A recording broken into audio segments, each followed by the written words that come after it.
Anyway, let's get to it.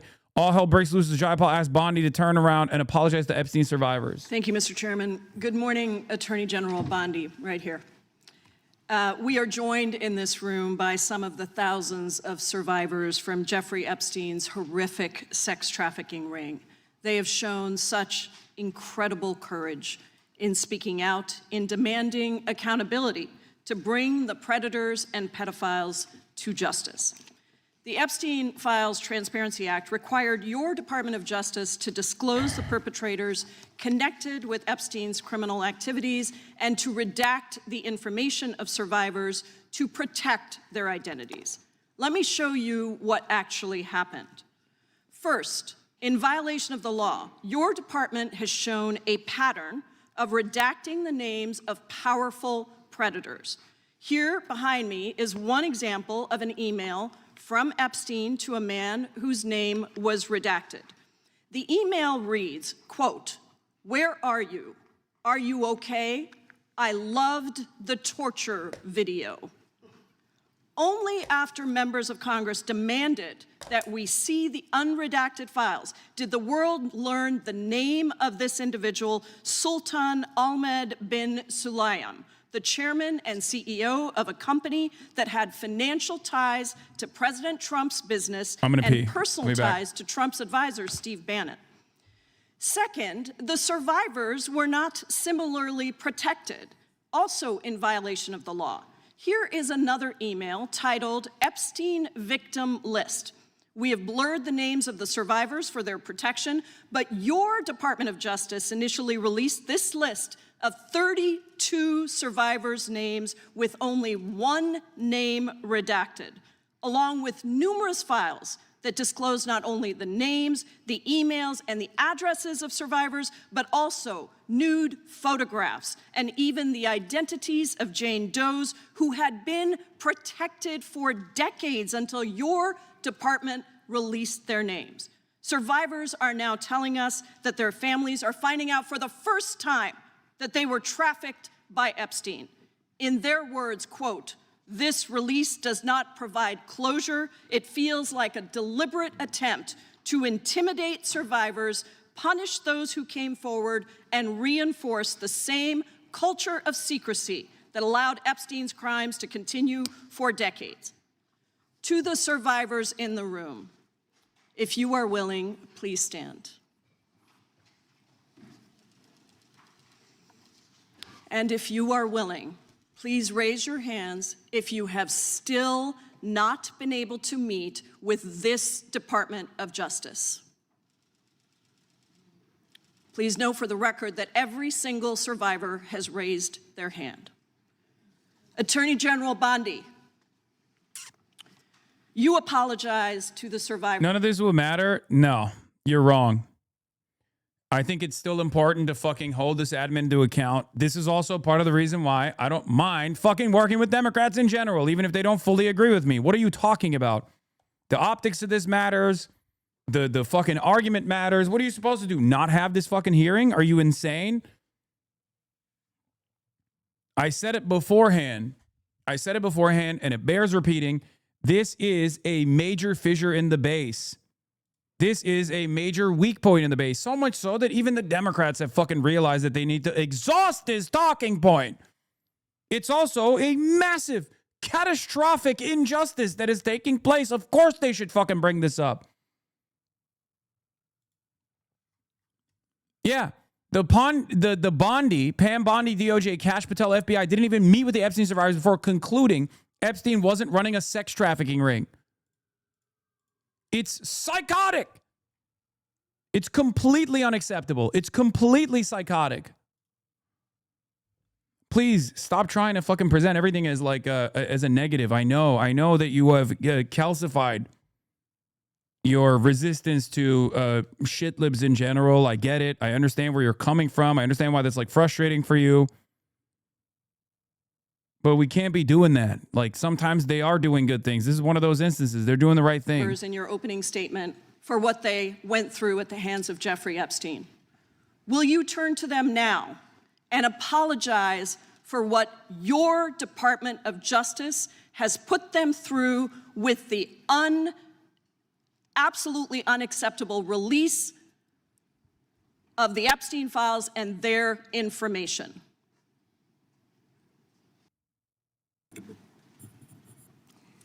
Congresswoman, you sat before, Merrick Garland sat in this chair twice.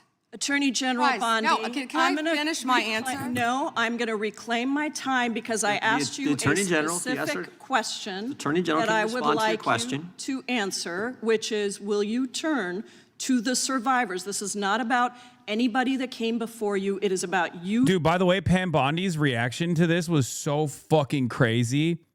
I think that they are not reading the room, I will say, because I watched pieces of this before I went live. And she was so aggressive. Instead of like taking a more reasonable position and being like, here are some of the reasons as to why we did this, all this stuff. It is indefensible to begin with. But they thought they could get away with attack. And it looked like she was, especially because like a lot of people are also, sexist. Let's be real. She looks like a hysterical woman for even the base, right? Like when I see the way she's behaving there, I get mad because I see a person in a profound position of power doing everything to deny victims of sexual assault and sex trafficking as minors their day in court, their justice, their everything that they've advocated for, right? Like she is a hurdle against that at the behest of an international sex trafficking a cabal of pedophilic billionaires. It's insane. The right that also cares about this looks at a hysterical woman on top of that. So I think like the optics are really bad for the right in general, where this, in my opinion, is so fucking indefensible. The way that she attacked back like a rabid dog at anyone and everyone that would try to hold her to account, I think that will backfire. Okay? I think that will backfire. I think that there are already people that are naysayers about Pam Bondi in the base for the Republicans. Because let's be real, our fucking position doesn't matter to this administration at all. Like Nick Fuentes, as a neo-Nazi, has more prominence in the Republican movement than all of us do, right? You can have 75% of the fucking country be like, this sucks, you suck dick, stop doing this, and they won't stop doing it until you got like a person that has like maybe, let's say, 5% of the base of support on the Republican side come out and be like, this is a bridge too far. Then they'll respond. And I do think this issue is the issue where the base is not in line with the party. The base is not in line with the politicians. The base is not in line with Donald Trump. So her keeping up this like really aggressive posture when even people like Pramila Jayapal are actually representing the wishes of the Republican base is a major misstep. Do you see what I mean? Because when she's yelling like that, a Republican MAGA voter that watches this congressional hearing, if they watch it at all, are not going to read this as Pam Bondi yelling at a woke libtard. Because that woke libtard in that moment is actually asking questions that the MAGA voter also has. So now it's going to, for them, it's going to look like she's yelling at the base, right? There is no political polarization you can lean into in this issue, okay? There will be some in the cult that will say, oh, Pam Bondi is an attack dog. I really love this shit, right? Yeah, sure, surely. But what matters most is how many of the MAGA base that you can chip away. How indefensible this looks. This already happened with Donald Trump. There's a reason why this is the issue that has the highest salience. This is the issue that has caused the most divergence between Donald Trump and the people that love him and demonstrate cult-like loyalty. And that's partially because Donald Trump has said over and over again that if you care about the Epstein files, you're a Democrat, it's a Democrat conspiracy, all of this stuff. And that caused people to go, wait a minute, I care about the Epstein stuff, and I voted for you 3 times.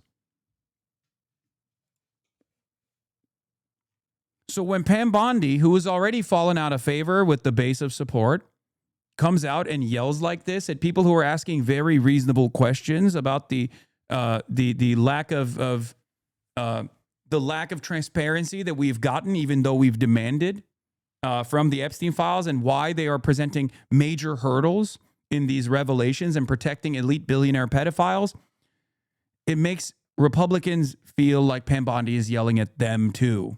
Taking responsibility for your Department of Justice and the harm that it has done to the survivors who are standing right behind you and are waiting for you to turn to them and apologize for what your Department of Justice has done. Members get to ask the questions. The witness gets to answer in the way they want to answer. The Attorney General can That's respond. not accurate, Mr. Chairman. Because she It doesn't is like the my answer. time. So, Mr. Chairman, why I have asked didn't a she question. ask Merrick Garland this I am twice reclaiming when he my sat in my time, and chair? when I will reclaim my continue to time, answer. it Mr. is Chairman, my the gentlelady has time. reclaimed I'm her not going time. to get in the gutter for her theatrics. The time belongs to the gentlelady. The gentlelady has 17 seconds. Thank you.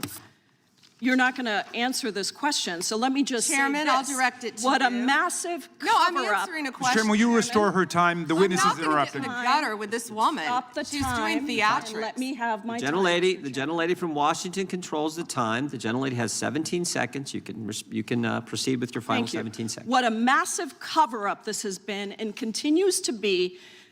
Donald Trump made the release of the Epstein files the center of his political campaign because he thought it would benefit him. Then you got into office, Attorney General, claimed to have a client list, only Regular to order. then say that there was no list. Your deputy, Todd Blanche, met alone with Ghislaine Maxwell and transferred her to a minimum security prison. And now you continue the cover-up. And I wish that you would turn around to the survivors who are standing right behind you and on a human level Chairman, apologize The chair now to them recognizes the chair. on what you have done. Time of the gentlelady. yield. What is this? To his baby ranch. Worst thing I've seen. Jeffrey's asking if you could FedEx the painting he made of the massacre of the innocents of the ranch. It's large 9x9 canvas that we had rolled out for him to see in the entryway. They are killing babies. He wants us to use it on the ranch. Yeah, I mean that's pretty freaky. I don't know. I feel like it implies what we know about already, which is Zora Ranch is a baby making operation through coercion, through force, through rape. By the way. May I respond? Anyway, Massey and Bondi have a shocking fight as he accuses her of the Epstein files cover-up as well. Incredible picture of the room that proves your point. Yeah. Epstein survivors raised their hands to signal that they've been ignored by Trump's DOJ, and AG Pam Bondi refused to look at them. 69,000 likes. I'm telling you right now, man. I'm telling you, this shit is so indefensible. Either the Republicans need to reposition themselves as the pro-pedophilia party, which some will do, like Megyn Kelly and you know, even Nick Fuentes to a certain degree did that until he dropped it and is now in opposition to it, or they're fucked. Like, there's no way out of this. And I think if they position themselves as pro-pedophilia and how pedophilia is actually good and if ebophilia is fine, all this shit, until or when they do that, when they start trying to do that, they are going to come across as even more fucking repulsive to the MAGA base even. Because the point here is to wither away Trump's base of support from that 20% that is impossible to fucking shake off Donald Trump to a 10% that is ultimately meaningless, right? That's the point here. Now, of course, the Democrats will do everything in their power to even lose that 10% of cult-like fealty, but you know, that's besides the point. We're not talking about the Democrats right now. We're talking about the Republicans, right? Because a lot of people don't understand. They think like, oh, well, Trump always has that 20 to 30%. Okay, well, that 30% that used to be unshakable, I think has withered away a little bit. Now we're in the 20 to 30% range. If it goes from 30% to 20%, tomorrow it could go to 10%. Okay? Trump, I assume, if Pam Bondi keeps doing this and steps on these landmines, will probably fucking offer her up as red meat to the base to be like, see, we're listening, we're hearing you. I think that's what's going on here. Very briefly to her statement. Well, I think we can do that Okay. probably on one of our members' time. Okay, thank you. I don't want that to get away. Thank you. Yep. Thank you, Mr. Chairman. Behind me, I have 3 documents from the DOJ production that are emblematic of the massive failure of the DOJ to comply with the Epstein Files Transparency Act. To my right is an email that was sent by the victim's lawyers to the DOJ. It was a list of names not to redact, a list of names not to release. What did the DOJ do with this email? They released this email in the document production. Literally the worst thing you could do to the survivors, you did. And they're getting phone calls. A lot of these people didn't want to be known. And we know you touched the document because you redacted one name and you redacted the lawyer's name, but you left the survivor's name there. The next document I want to show you, that was in the title, the victims' survivors' names, all right? The title of this one is Child Sex Trafficking, Co-Conspirators. Fully redacted. Indefensible. By the way, much respect to Thomas Massie, who is like a total freak on so many other issues, but on this one, that's my goat. Like I said, I'll work with anybody and everybody that will try to fucking put a dent in the armor of the international billionaire pedophilic cabal. Thomas Massie has been doing that. He's also a consistent advocate for Palestinians as well, uncompromising. You know, which these two issues are pretty fucking tied to one another. Let's be fucking real, right? It's not an accident that Jeffrey Epstein was so closely associated with the Israeli government. So, you know, we're rocking with Thomas Massie on this one. Respect. And by the way, what things you don't like about him? Dog, Thomas Massie is a fucking... You're baiting me into fucking cooking him right now. I'm not going to do it. I'm not going to eat the bait. That's my goat. That's my goat. He's great. He's fantastic. What do you mean? He's like... Chatter. He is a giga libertarian who also happens to be super pro ICE, which is inconsistent with being a libertarian, but that's besides the point. We're not doing it right now. He's my goat right now in this moment. Les Wexner is in this. Now, your your deputy attorney general said, oh, well, he appears hundreds of times in the files, but he doesn't appear in this file until I forced you to release it, where he's listed as a co-conspirator, not to tax evasion, but to child sex trafficking, not to prostitution, not to money laundering, child sex trafficking. And then finally, what we have here is the third exhibit that I have. Thomas Massie is a libertarian who applies non-aggression principle to minors. Okay? That's it. Most libertarians don't do that. That's the reason why he's going so hard on both Israel and also on the Epstein stuff. Most libertarians forget to apply non-aggression principle to minors. He doesn't do that. Okay? So he's anti-diddling children. Is emblematic of the FD 302 release. These are the documents that we need that you're holding on to and over redacting because they have the names of the men who are implicated. How do we know?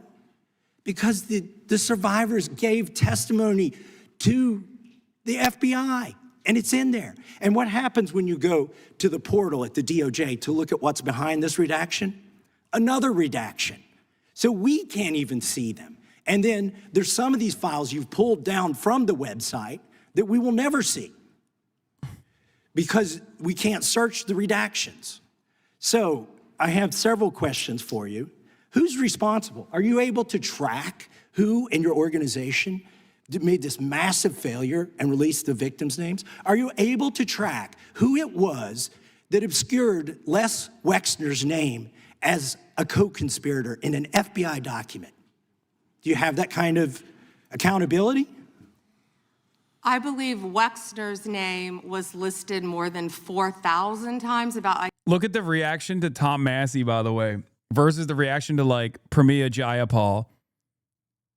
Yeah, I already told you that. This is where he's listed as a co-conspirator. Can I finish my answer? Come on, let me finish my answer.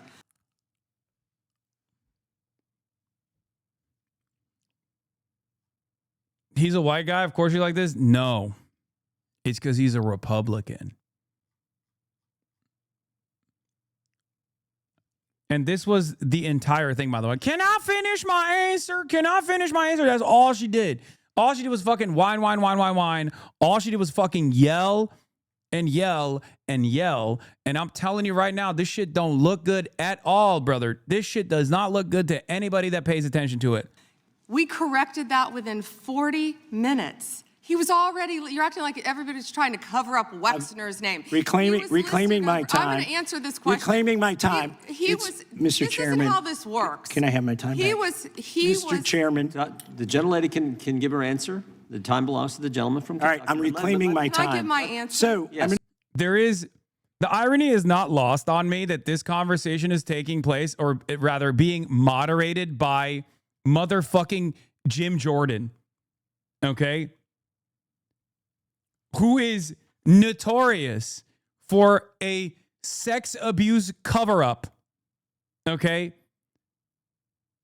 Sex abuse at the Jim Jordan is the one who is also moderating this conversation. He's chairing this fucking committee and has complete command over which way this conversation goes about sex abuse cover-up by the fucking administration.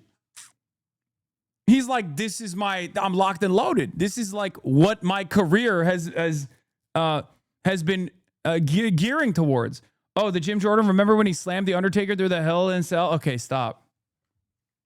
Jim Jordan's expertise literally lies in doing cover-up of sex abuse in Ohio, by the way, where Les Wexner actually dumped a fuckload of money to Jim Jordan's athletic program. Another Les Wexner... another moment where Jim Jordan is actually doing a cover-up for a Les Wexner-affiliated sexual abuse scandal. It's pretty crazy. To put the language of the bill up on the screen. Chairman, Because may I give my answer question. on that? Here's It's a political the question. joke, and I need to give my Can I give my answer on that? Nope. answer Yeah, on that. we'll let the Attorney General respond, and then the gentleman can move to his Chairman, next question. it's my time. Within 40 minutes, you asked me a question. You can give Within me- 40 minutes, Wexner's name was added back. Within 40 minutes You of ha- me catching you red-handed. There was one redaction out Where of he's over listed as a 4,700, co-conspirator. Okay. and we Yeah. You redacted Les Wexner as a primary co-conspirator. You didn't redact his name in other files, but the file that matters the most, that basically shows that he was a fucking co-conspirator, an unindicted co-conspirator, an uninvestigated co-conspirator, is the one you redacted. Yeah, you did get fucking caught. You got caught. You got caught red-handed. It's true. Oh, we just got caught red-handed for 40 minutes. Shut the fuck up. It wasn't for 40 minutes. It was for months in the initial revelation. invited what? you Show the in. video. This guy has Trump derangement syndrome. He needs you're a failed politician. Gentlemen, You need to I get want on you to these watch the video. matters. Mr. Chairman, please restore his time and remind the witness of the himself. rules here. There is Time. no credible information. None. If there were, I would bring the case yesterday that he trafficked to other individuals. Is that your position as well? My position is any victim who comes forward, of course, we would love to hear from them. 1-800-CALL-FBI. Did you ask Merrick Garland that the last 4 years? Did you talk about Epstein? I am reclaiming at all my the time. last I'm 4 glad you're years? asking about Merrick Garland. You don't get to reclaim because this time when is you don't- bigger than when you can't- Watergate. when I don't answer a question the way you goes want. over 4 administrations. You don't have to go back to Biden. Let's go back to Obama. Let's go back to George Bush. This cover-up spans decades, and you are responsible for this portion of it. And that's now, where the I want to most know at what transparent- point did the FBI and the DOJ decide that Lex Wessner was not a co-conspirator? Because our Epstein Files Transparency Act requires you, please put it Time is back on the up. screen, please, to To the people who keep asking me, like, what makes you so confident that the Republicans will actually take their administration to task on this Epstein stuff? The fact that this hearing is even taking place is proof of that. There are plenty of things that the administration doesn't respond to at all, regardless of how much independents and Democrats chirp about. One must ask the question why this is the thing that they are responding to.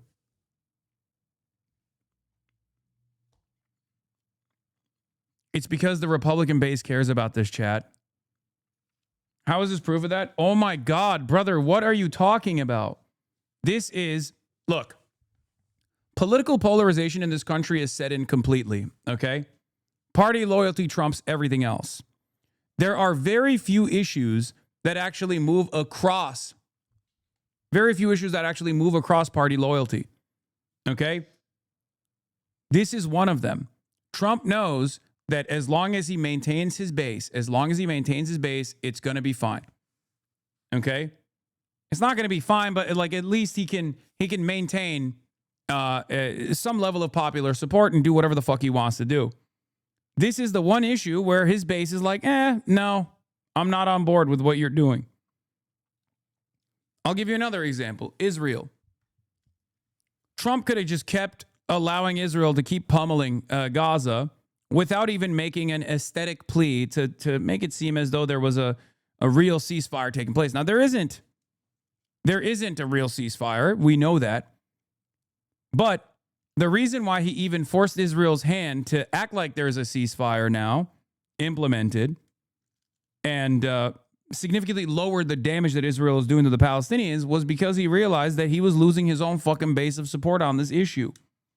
Okay?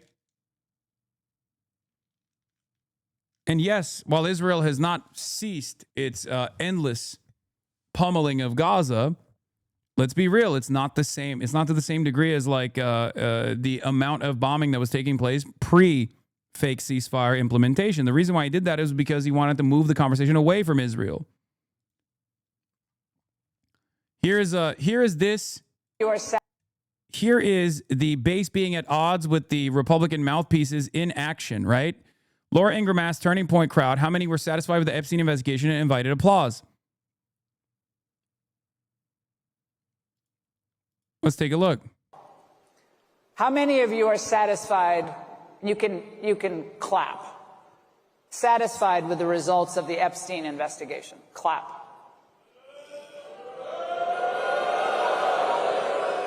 Okay, I told you to clap. You guys aren't listening. I'm not going to grade you on a curve. So I was going to get to that. How many of you are not satisfied with the results of the investigation?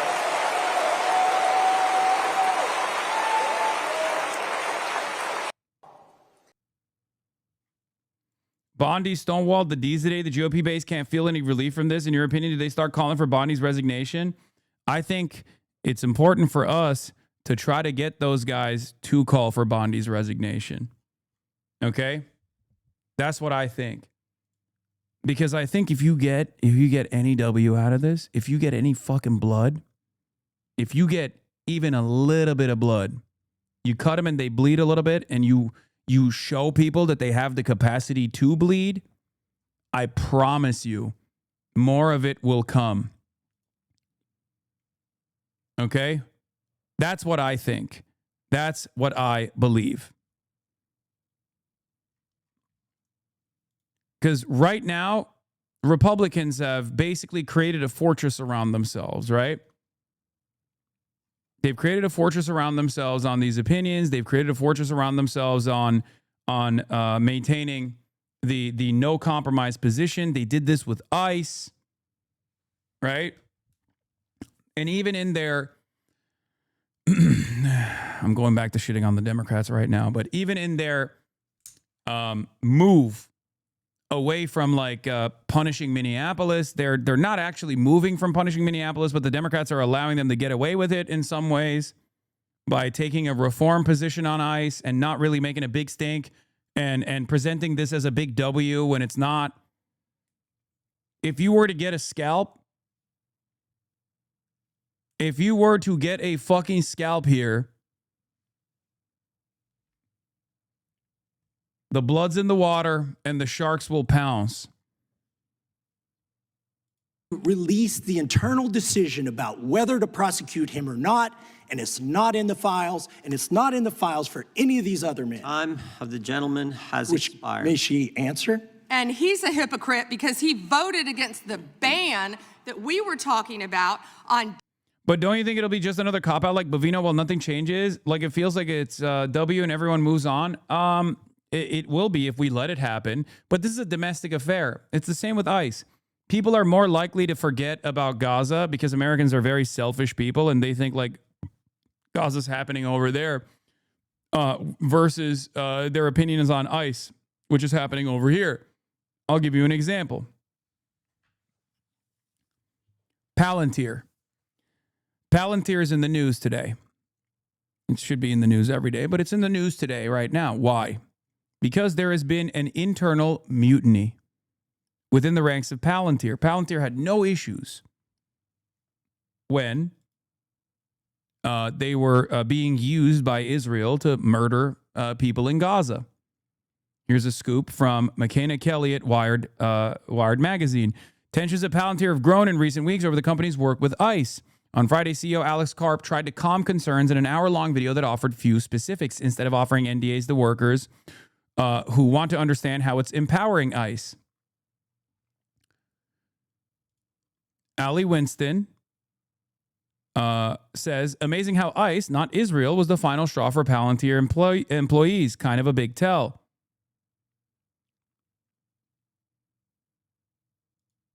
Did you already respond to the stupidity? Yes, I did, over and over again.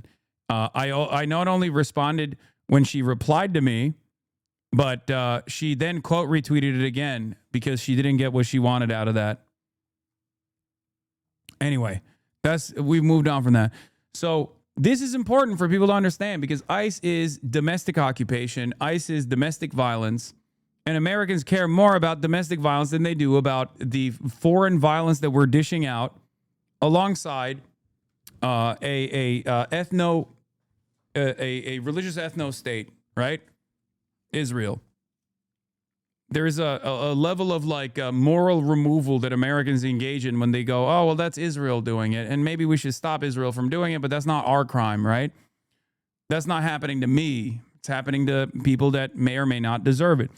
And the reason why I'm bringing this up, the reason why I'm bringing this dynamic up is because the Epstein stuff is not going to go away in the same way that like people can move on from Israel, even if we don't. The majorities can move on from Israel and think like, oh, it's in the rear view mirror now.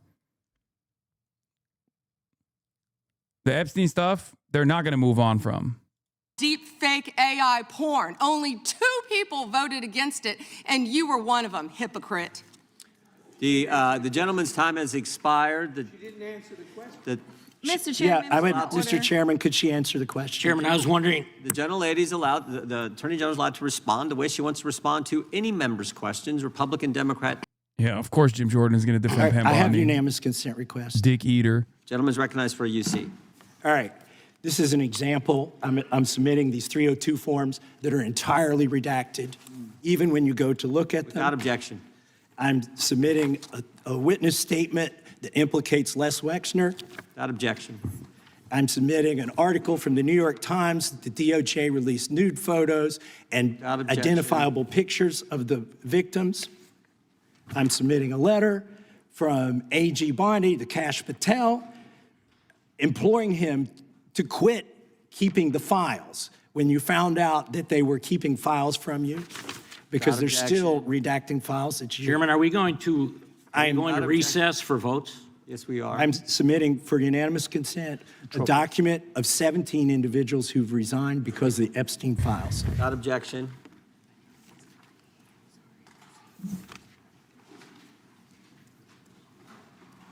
Just want to check on how much time we have left in votes, but one thing I've learned here of late that they'll wait on us. I have a UC. Ms. Crockett from Texas is recognized for UC. Thank you so much. Donald Trump's approval rating. I think Bondi might get shit canned after this, but who knows? Breaking, Bondi appears to have just committed a federal crime by lying under oath. Ted Lieu just caught her in a lie and called her for her resignation on live television. We got to make a bigger stink about this, okay? Implodes on his strongest issue. This is from Newsweek today.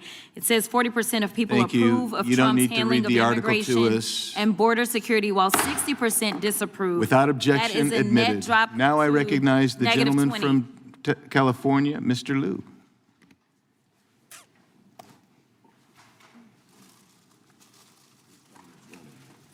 Thank you, Attorney General Bondi, for being here today. I'm going to show you two photos. Thank you. I'm going to show you two photos of former Prince Andrew. Prince Andrew attended various parties with Jeffrey Epstein. Under the law Congress passed, you were allowed to redact photos to protect the victims of Epstein's sex trafficking operation.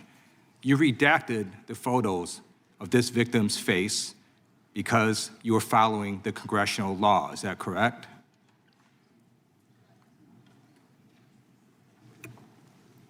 I'm sorry that we redacted the victim's Because you were face? following the congressional law, correct? Yes. Okay.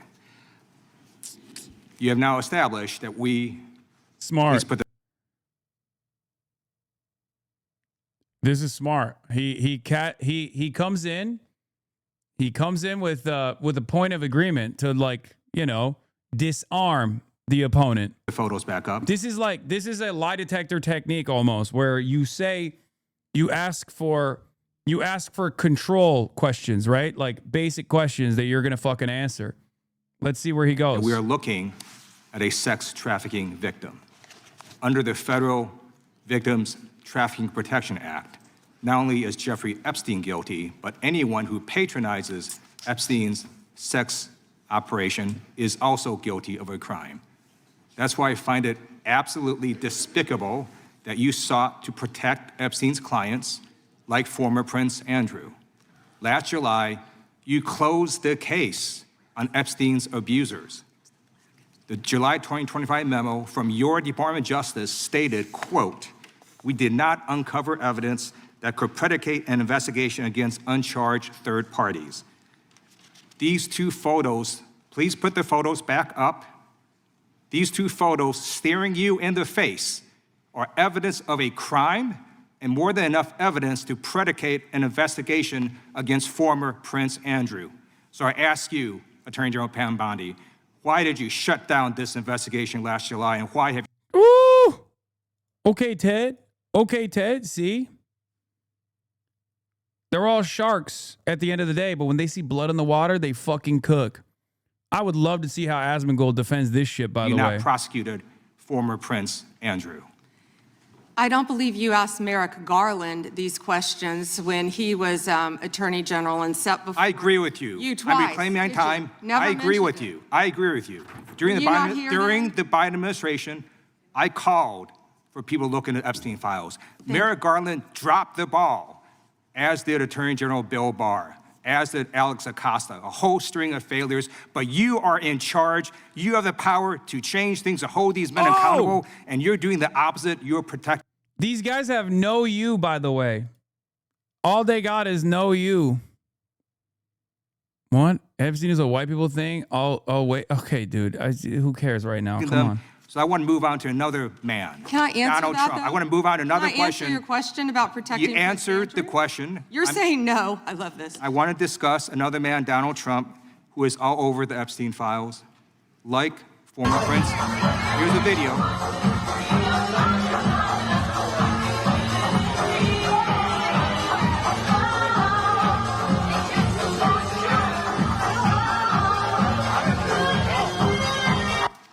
Like former Prince Andrew. They're just besties. They're besties. Oh, I'm sorry. I guess it's illegal to be friends now. Well, yeah, with the international sex trafficker, yeah. Andrew, Donald Trump attended various parties with Jeffrey Epstein. I want to know, were there any underage girls at that party or at any party that Trump attended with Jeffrey Epstein?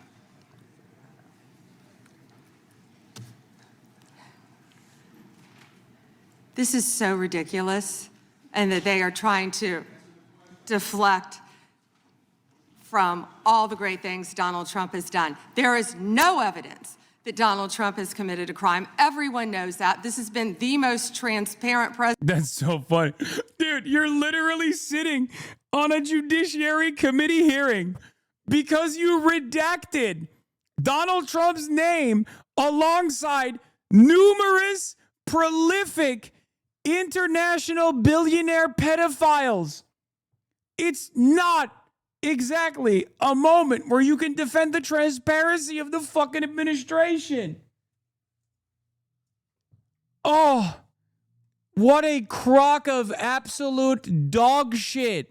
Presidency. He's the one that asked that those And files. she just keeps deflecting too whenever they're like, hey, notice how you protected international sex traffickers?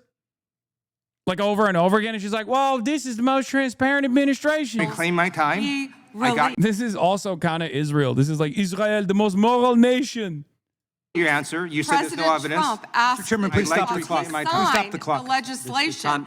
This is Time ridiculous. time belongs to the gentleman from California. Okay. I'm going to put up another document from a witness who called the FBI's National Threat Operations Center because I believe you just lied under oath.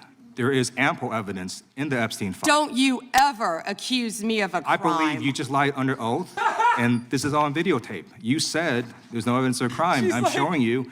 She's like, oh, you committed perjury just now. She's like, don't you ever. What are you going to do about it?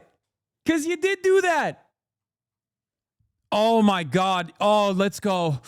Oh, please, please, R.I.P. Bozo. Please, I can't wait. A witness statement who called into the FBI's Threat Operations Center.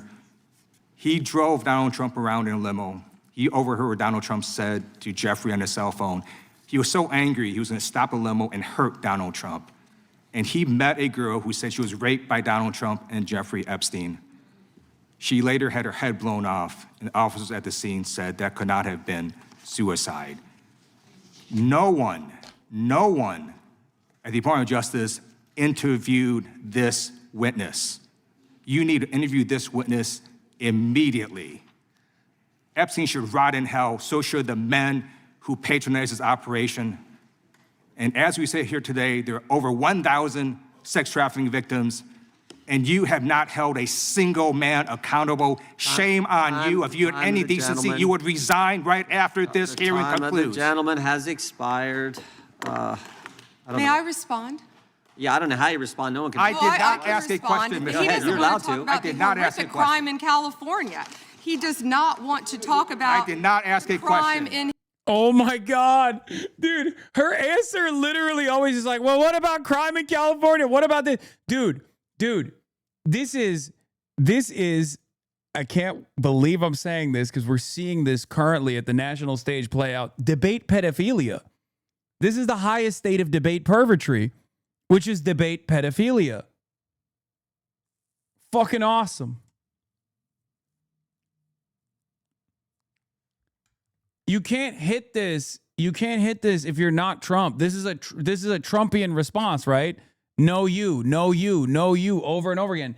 Only Trump gets to do that. And even on the Epstein stuff, Trump can't do that either. Because guess what? The no you can't be fucking worse. I mean, or the no you, when you do no you, it has to be worse overall than what you are covering up. When someone calls you a pedophile or a pedophile protector, you can't turn around and say, okay, well, you like domestic abuse, for example. Do you see what I mean?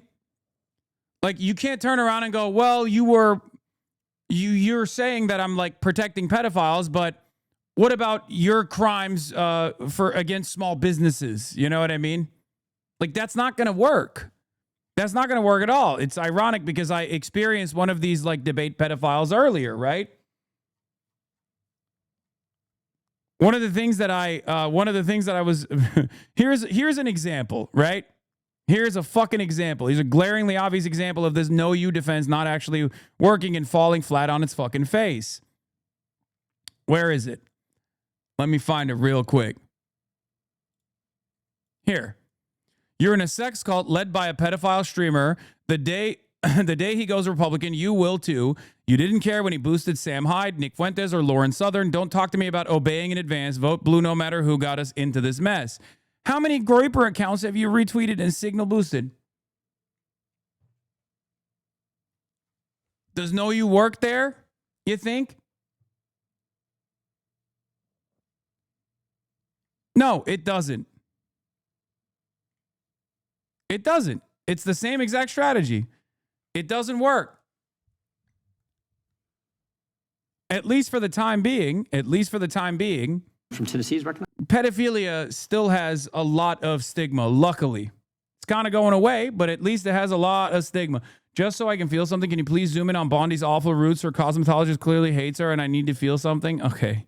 No. Thank you. I'd like to introduce for the record a letter to Director Gabbard from Mr. Warner and Mr. Himes, and a letter of response from her to them about who invited her to Atlanta, and a copy of the search warrant. And I'd also like to just make clear for the record, the reason people in Memphis weren't going out was because the ice was on the ground, and we were afraid we'd fall. But other than that, we go out all the time. Your worst take yet? Rude? What? That know you as a defense only works if the know you that you're deflecting away from has to be a higher fucking crime in general. 100%.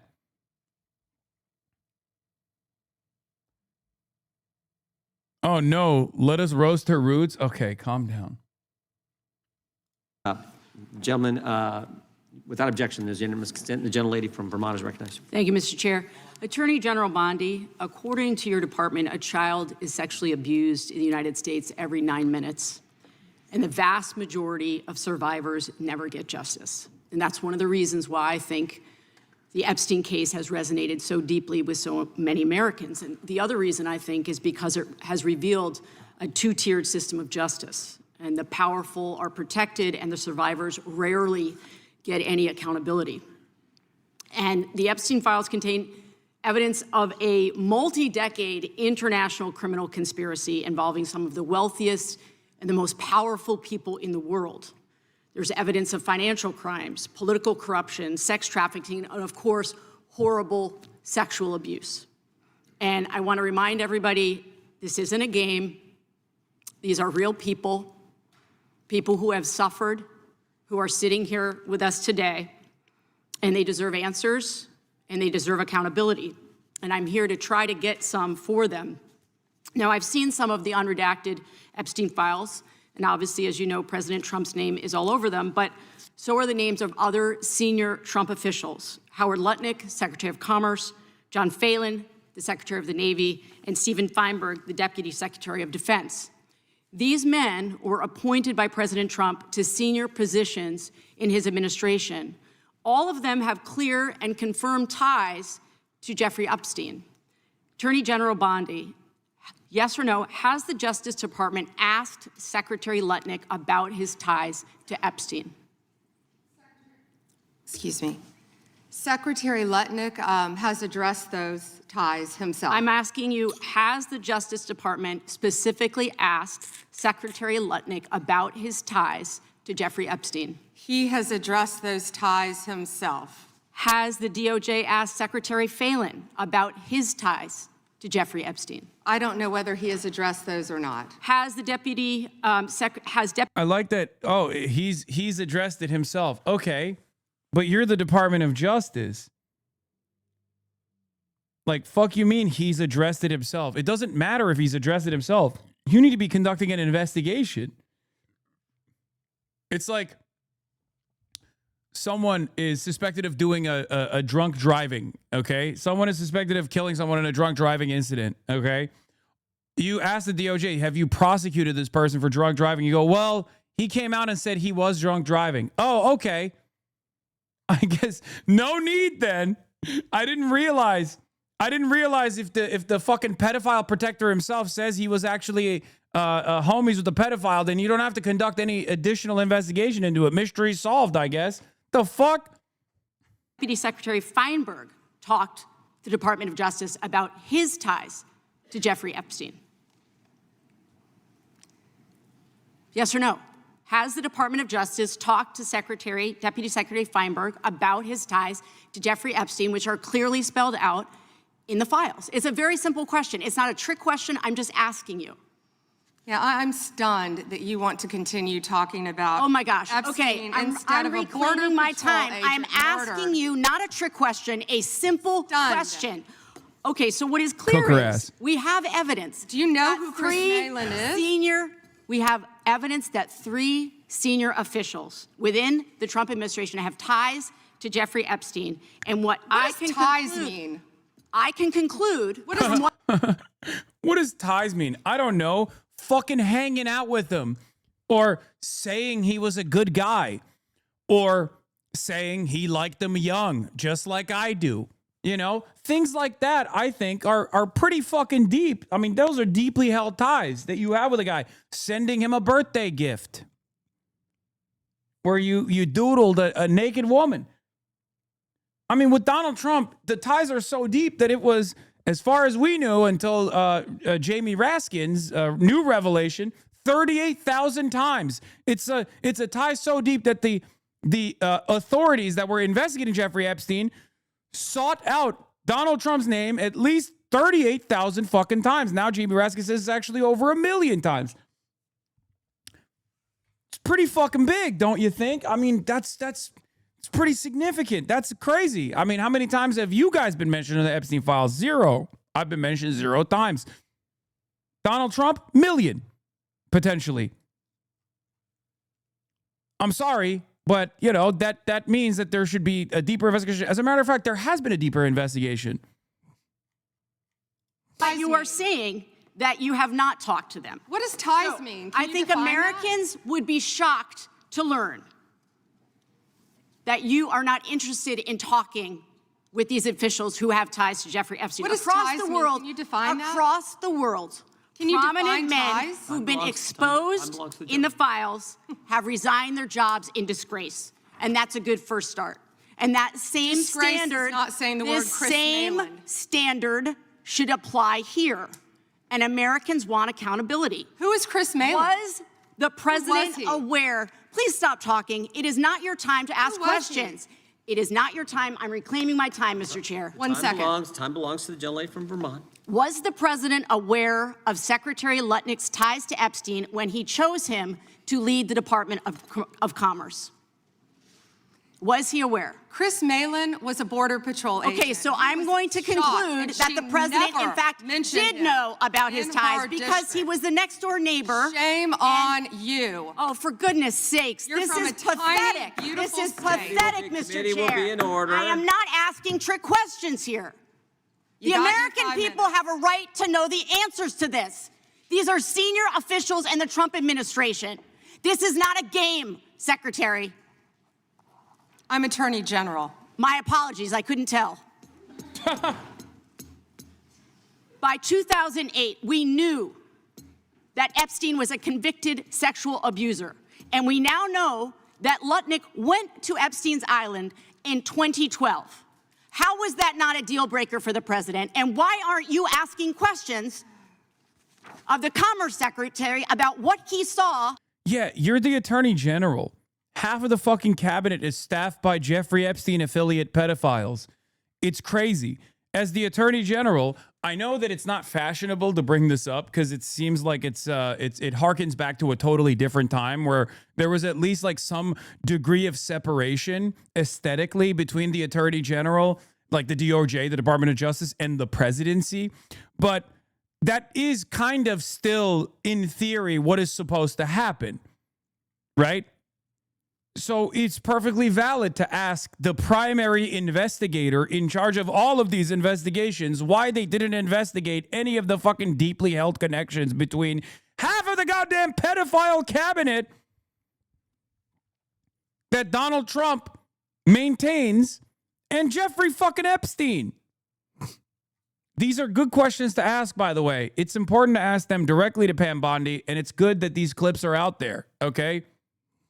When he was at the island, which he lied about not ever going to. Why are you not asking these questions? And I see that my time is almost.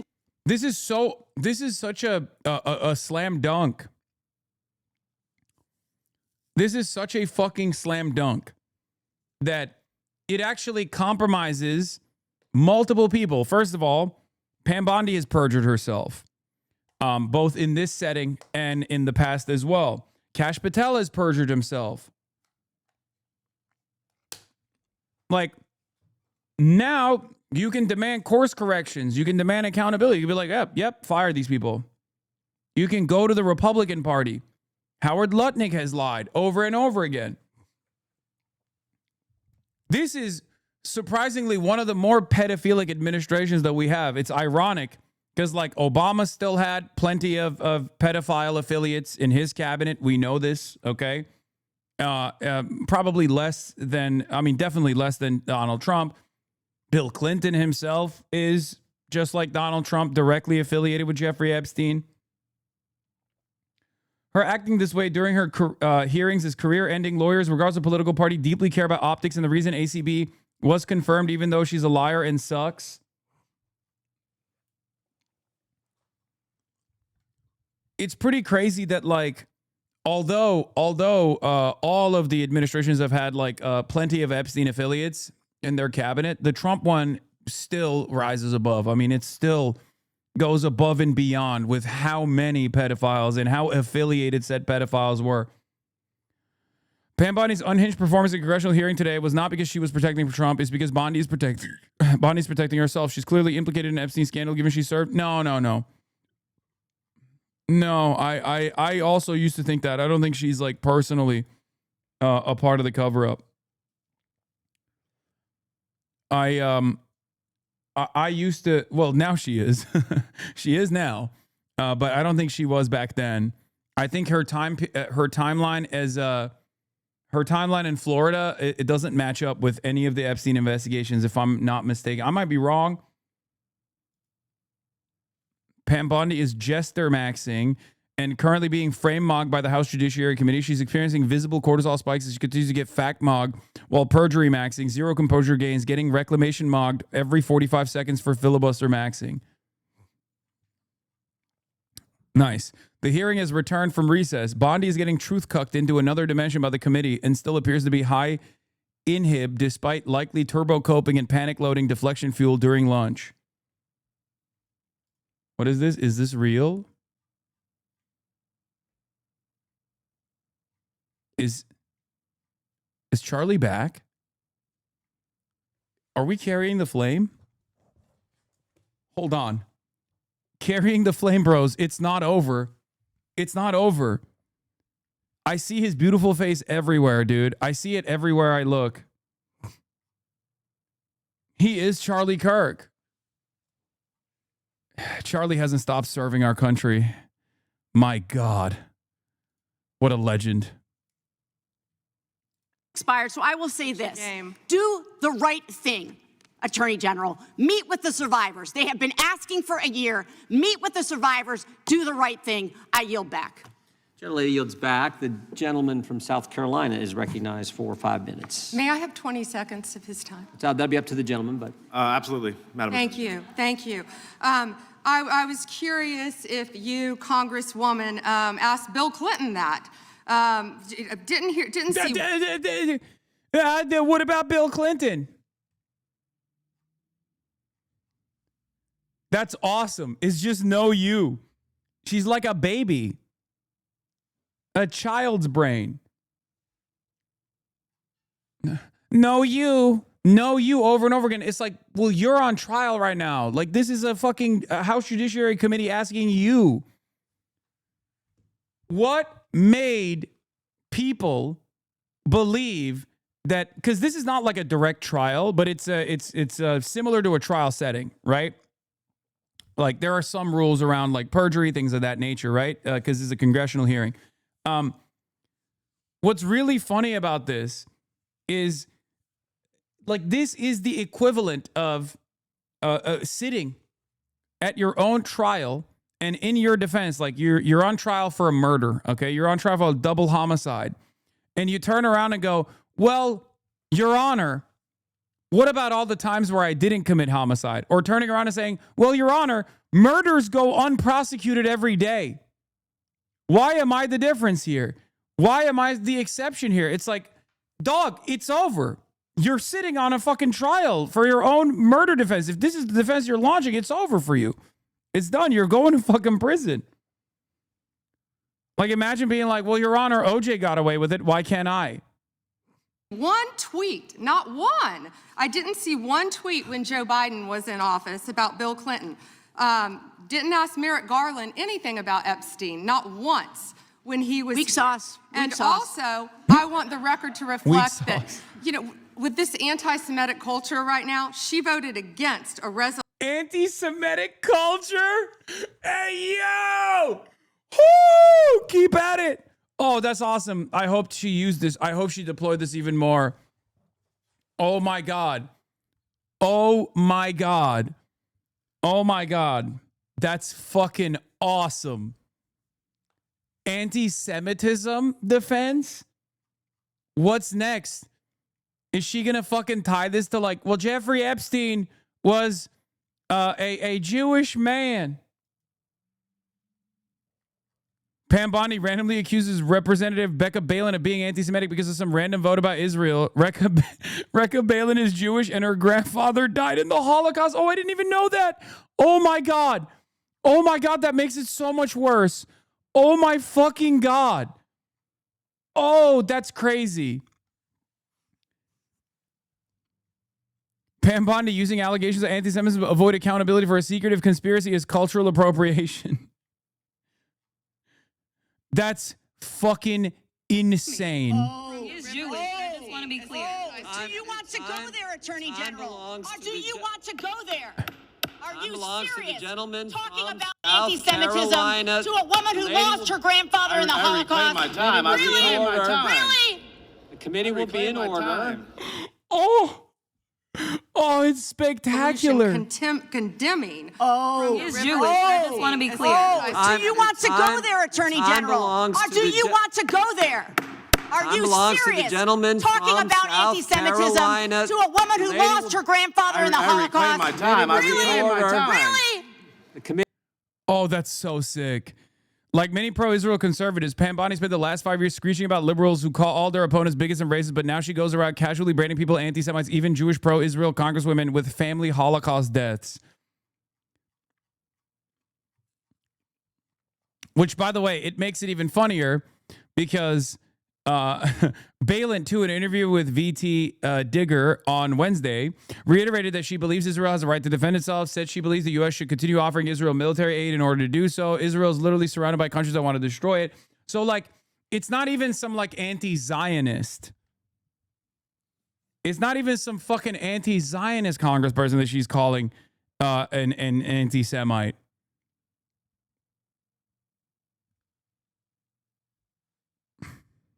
It's awesome. Wow. That's a visible cortisol spike. Let's be real. It's AIPAC versus AIPAC violence. Also, access to all the info in the world and didn't fucking look up her background. Remember how angry you were in the beginning of the stream and look at how happy we are? I mean, dude, it's not every day where you get to see a shellacking of this sort. Of this magnitude, you know? And by the way, this should be proof that I am not a fucking, I am not like a silly person. If a Democrat is doing the right thing, even if I don't agree with all this other shit that they do, I'm still gonna fucking give them props. Okay? I want the Democrats to do more stuff like this, okay? That's it. This is a fucking disastrous spectacle for the Republican Party. A disaster of epic proportions. Holy fuck. And we only have it because the Democrats are doing the right thing. They're holding to account the Republican Party, at least when it comes to defending pedophiles, like defending elite pedophiles, okay? Just start your own country then. Who are you talking to? I'm confused. Also, the only reason why we're doing this is because, like, obviously the Republicans themselves are mad at the Republican Party for their, you know, mishandling of this stuff, or not even mishandling, but like deliberate obfuscations. Gentlelady is recognized. Thank you. I seek unanimous consent to introduce into the record the research that Representative Kamlager-Dove and I referenced concerning the threat of right-wing domestic terrorism, which the Department of Justice scrubbed from its website in September. Without objection, the gentlelady from Thank Texas you. is recognized. Thank you so much, Mr. Chairman. And to be clear, I'm not going to ask any questions of this witness because this witness has revealed that she has no intentions of answering questions. But instead, I'm going to ask some very basic questions really quickly of my colleague, Becca Ballant, if she will answer right or wrong, raping children. Wrong. Right or wrong, killing random citizens.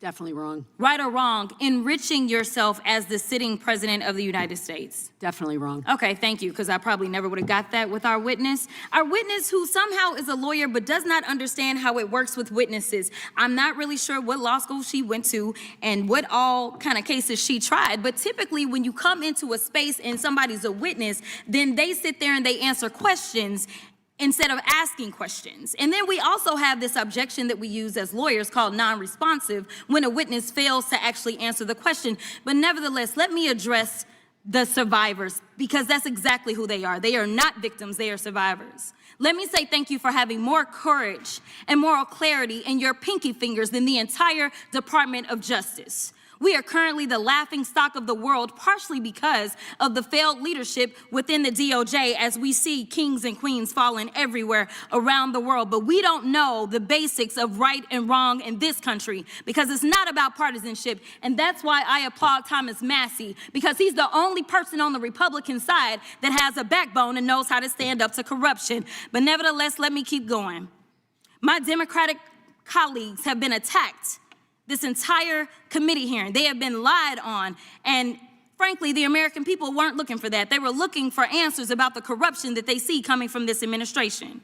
In the written testimony of this witness, of this particular witness, she stated that when she took office, she had two main goals. The first was to end the weaponization of justice, and second, to return the department to its core mission. Not only have you lied about both, you've intentionally done the exact opposite. You're spending more taxpayer resources arresting journalists than you are prosecuting pedophiles and creeps. In fact, your boss, the president of the United States. By the way, this is precisely the reason why I said back in the day when Jasmine Crockett was like first coming out to say she was going to run for Senate, that like she would be a very good candidate if she wasn't a fucking establishment Democrat in her policies. Okay? Like this moment right here, this uninterrupted 2-minute and 32-second moment right here is exactly why I said like she has the capabilities of launching a decent opposition to the Republicans. The only issue I have with her is that her policies are fucking dog shit. Like she has the aesthetics, she has the fire, she can actually conduct herself this way. It's just what she is conducting herself in the direction of is horrible, horrible, old ass, completely broken third way neoliberalism politics. Like this is the problem. This is the issue that I have with her.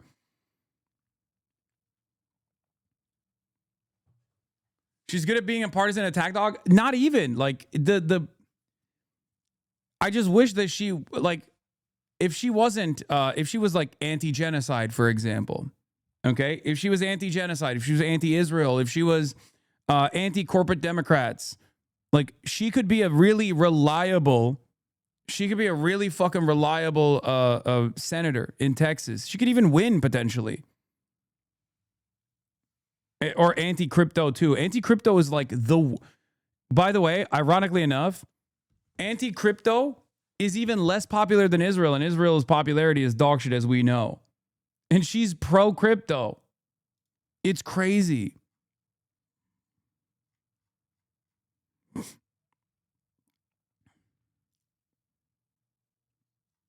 States stated that this administration, quote, took the freedom of speech away. And at your direction, DOJ has arrested Don Lemon and Georgia Fort. And I might add that y'all actually had a judge that rejected y'all for trying to arrest Don Lemon before, just like the grand jury rejected y'all as it relates to Senator Kelly, just like a grand jury rejected y'all as it relates to Senator Slotkin, just like the case against Tish James was dismissed and the case against Mr. Comey was dismissed. I completely don't get how it is that you're sitting at the top of DOJ, because you don't seem to be good at your job.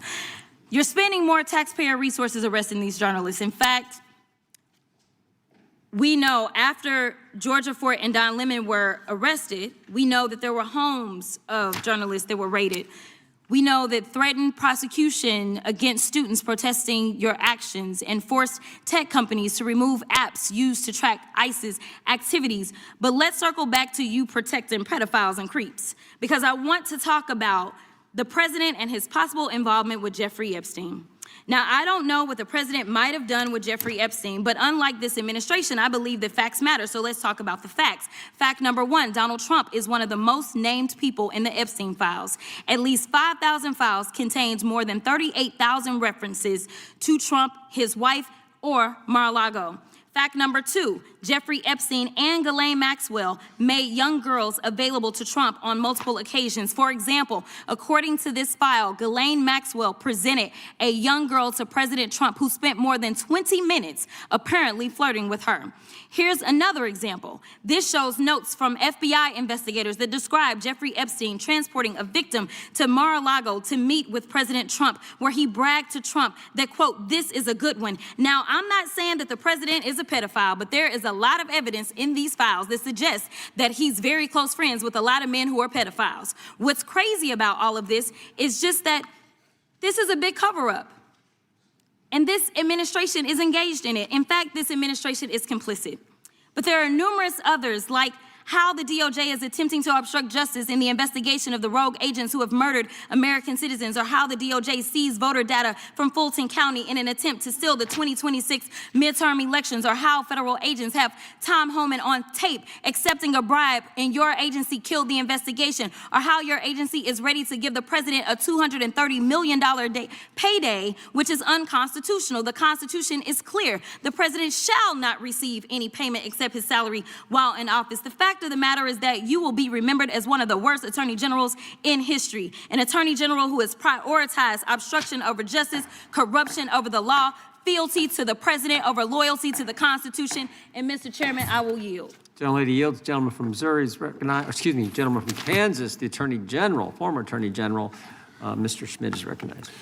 Thank you, Mr. Chairman, and General Bondi, thanks for being here. Did you have anything you wanted to say before we talk? I do. Thank you, Congressman. Thank you, my friend, for many years. I find it interesting that she didn't even want to try, Congresswoman Crockett, to ask any questions, because she certainly did not condemn her leader, Hakeem Jeffries, for taking money from Jeffrey Epstein after Epstein was convicted.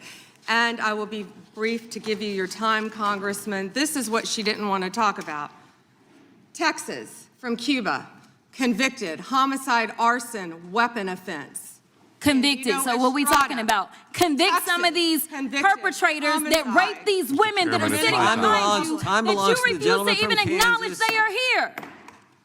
Time belongs to the gentleman from Kansas. Mr. Chairman, could I have a few seconds back to make up for the yelling? Thank you. General, did you have anything further to say? Texas, convicted of homicide. Cecil Joseph from Dominican Republic. Texas, convicted for kidnapping, rape. Khalid Khan from Afghanistan. That's why they want to talk about Epstein and not what's happening in their own states. What are you talking about? They're convicted. The whole point is Jeffrey Epstein and his, well, Jeffrey Epstein's affiliates are not.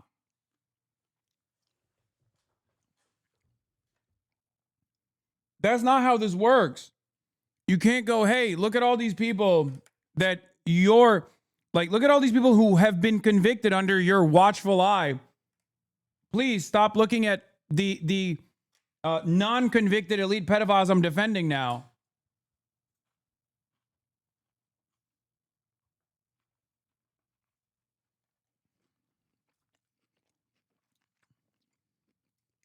Thank you, General, and thank you for being here. And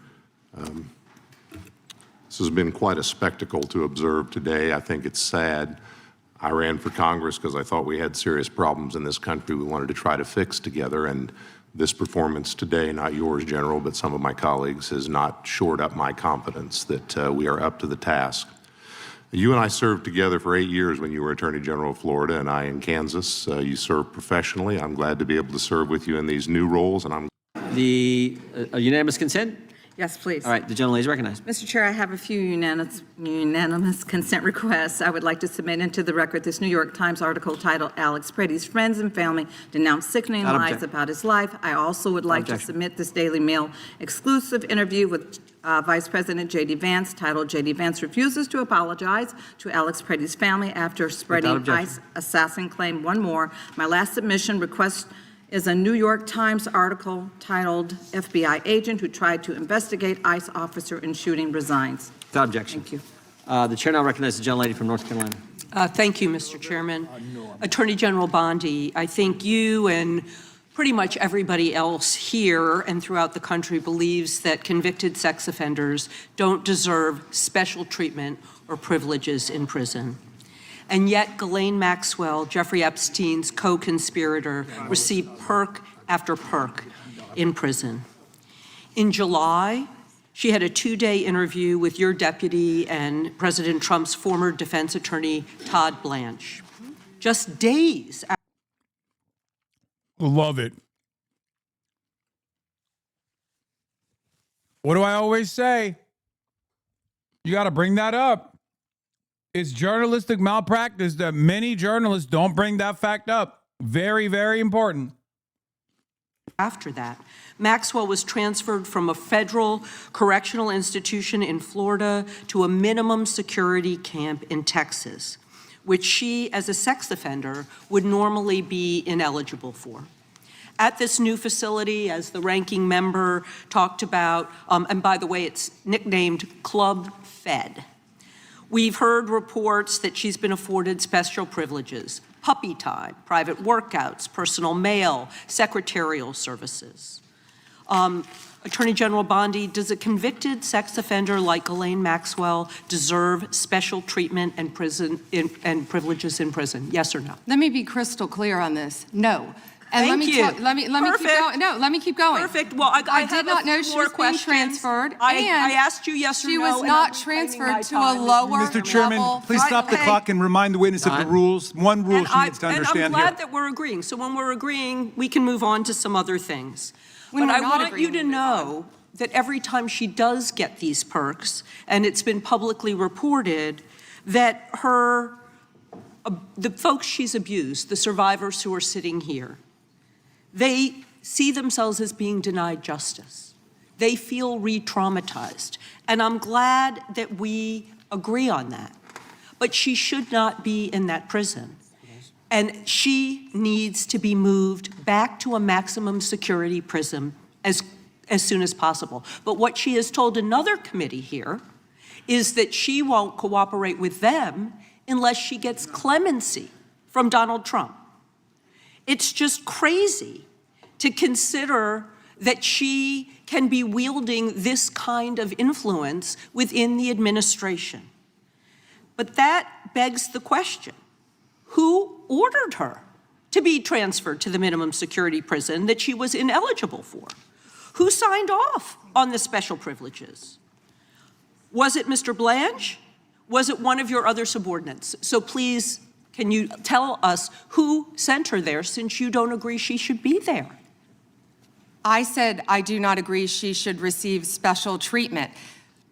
She was transferred, I learned after the fact, to the same level facility, and that is a question for the Bureau of Prisons. I was not involved in that at all. The same level facility, I don't know why, but you know, instead of talking about Ghislaine Maxwell, who hopefully will die in prison, you should be talking about Irina Zarutska. I have a couple of... Wait.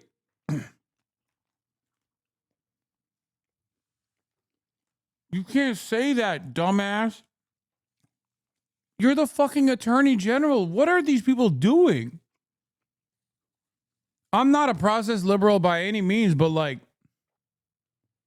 she currently has a fucking appeals case. Can she even fucking say that as the attorney general? Do these people not realize that they are, like, when they say stuff, it's a matter of the law. Like, you're You are the highest law enforcement officer in the country.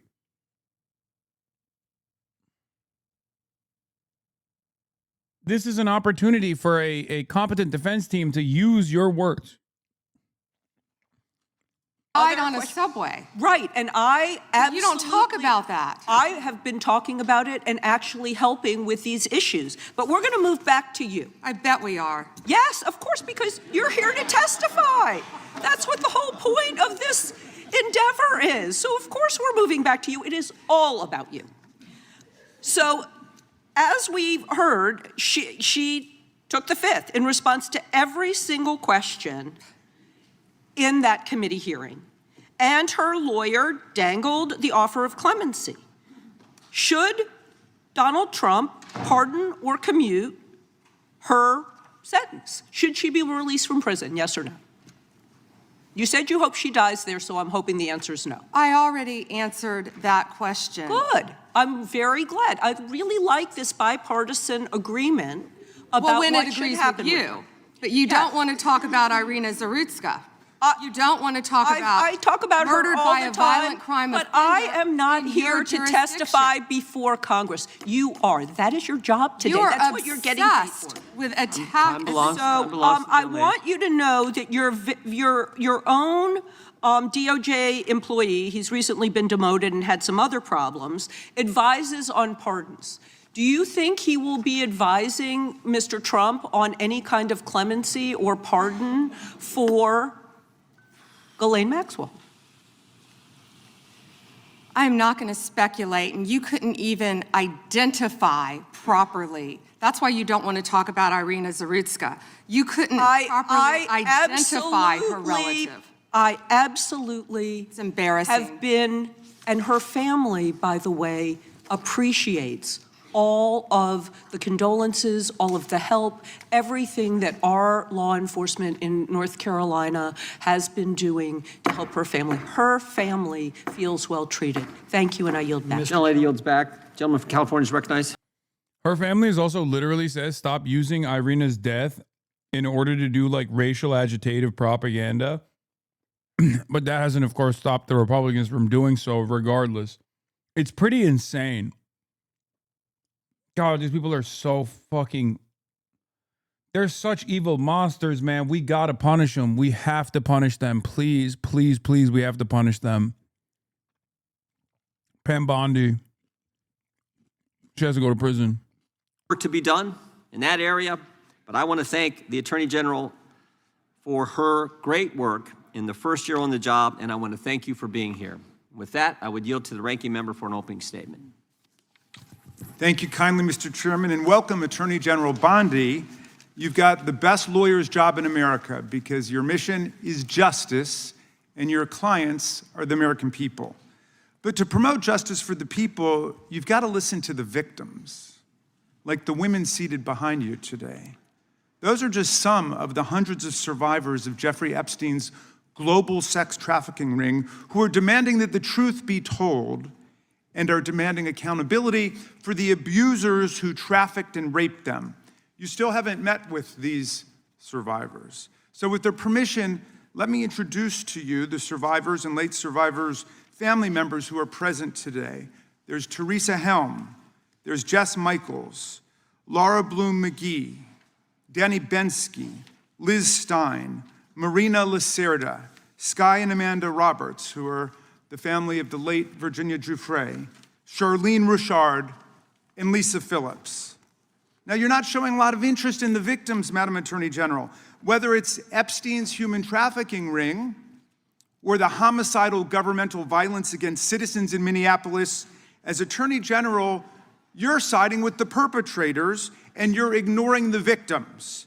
That will be your legacy unless you act quickly to change course. You're running a massive Epstein cover-up right out of the Department of Justice. You've been ordered by subpoena and by Congress to turn over 6 million documents, photographs, and videos in the Epstein files, but you've turned over only 3 million.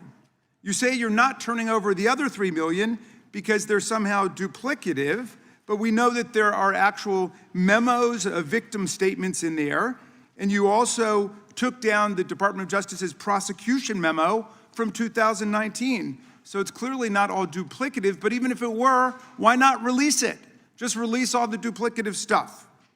In the half you did produce, you redacted the names of abusers, enablers, accomplices, and co-conspirators, apparently to spare them embarrassment and disgrace, which is the exact opposite of what the law ordered you to do. Even worse, you shockingly failed to redact many of the victims' names, which is what you were ordered to do by Congress. Some of the victims had come forward publicly, but many had not. Many had kept their torment private, even from family and friends. But you published their names, their identities, their images on thousands of pages for the world to see. So you ignored the law, and even with over 100,000 employees at your disposal, you acted with some mixture of staggering incompetence, cold indifference, and jaded cruelty towards more than 1,000 victims raped, abused, and trafficked. This performance screams cover-up.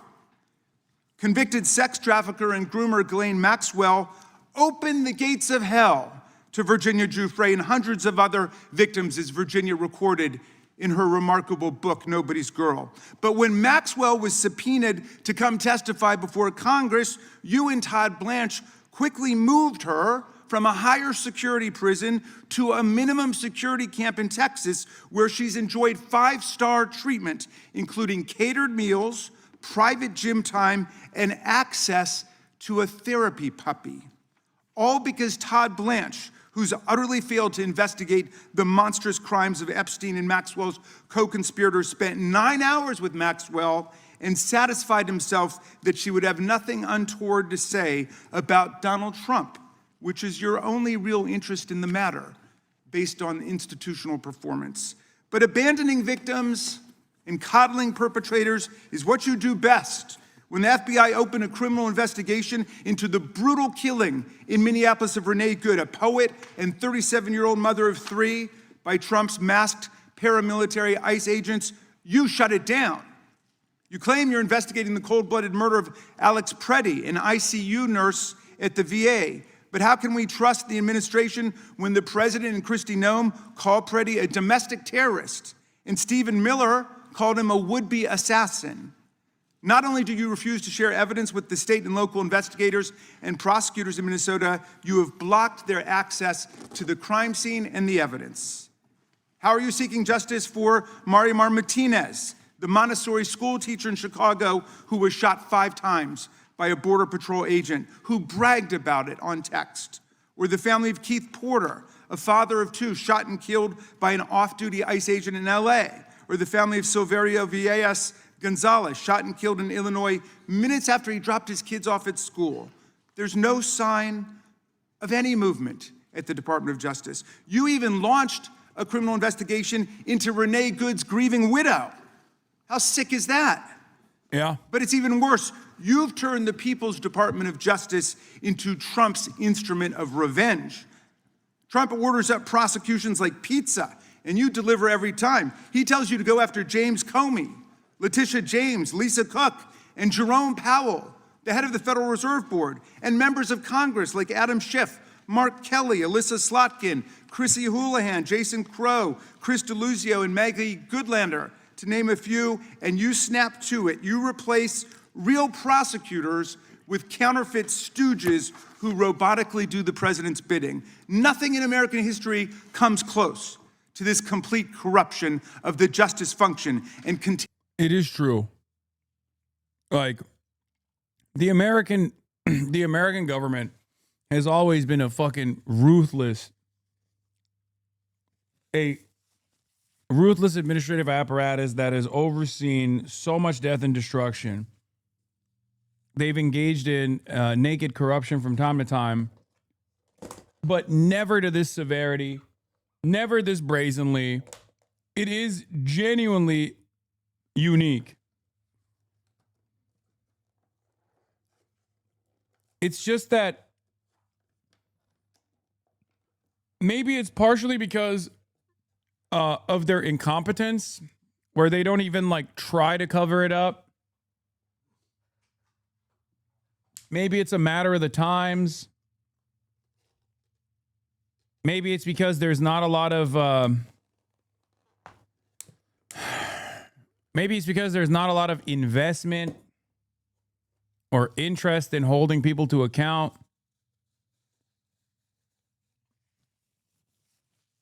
I mean, this shit makes Nixon's Watergate look like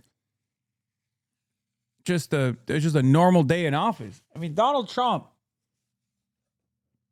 the shit that Donald Trump has pulled off on a fucking daily basis, it makes Watergate look like the least corrupt thing of all time.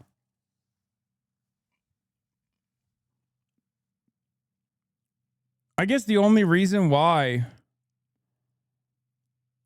Watergate even had impact was because at that time, at that point,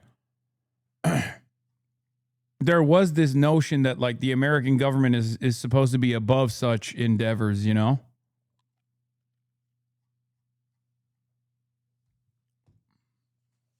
And because of that, in order to maintain the dignity of the office, like there had to be a resignation. Yeah, it makes Watergate look like stolen office supplies, dude. Bondi is fried. GOP started jump ship. GOP Representative May says she lost all faith in the DOJ over lack of Epstein prosecutions. Soviets existed. So?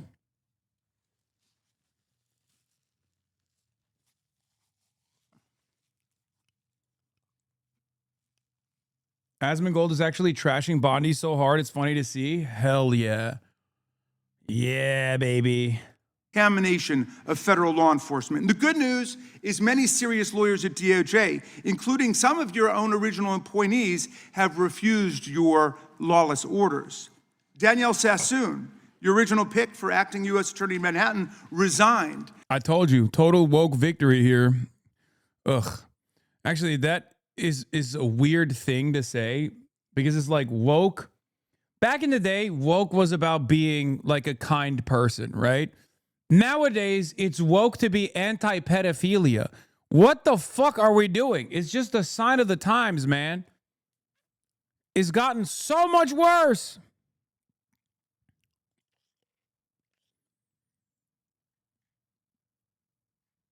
What the hell are we doing? Yeah, woke is just please follow the law against international pedophilic elite.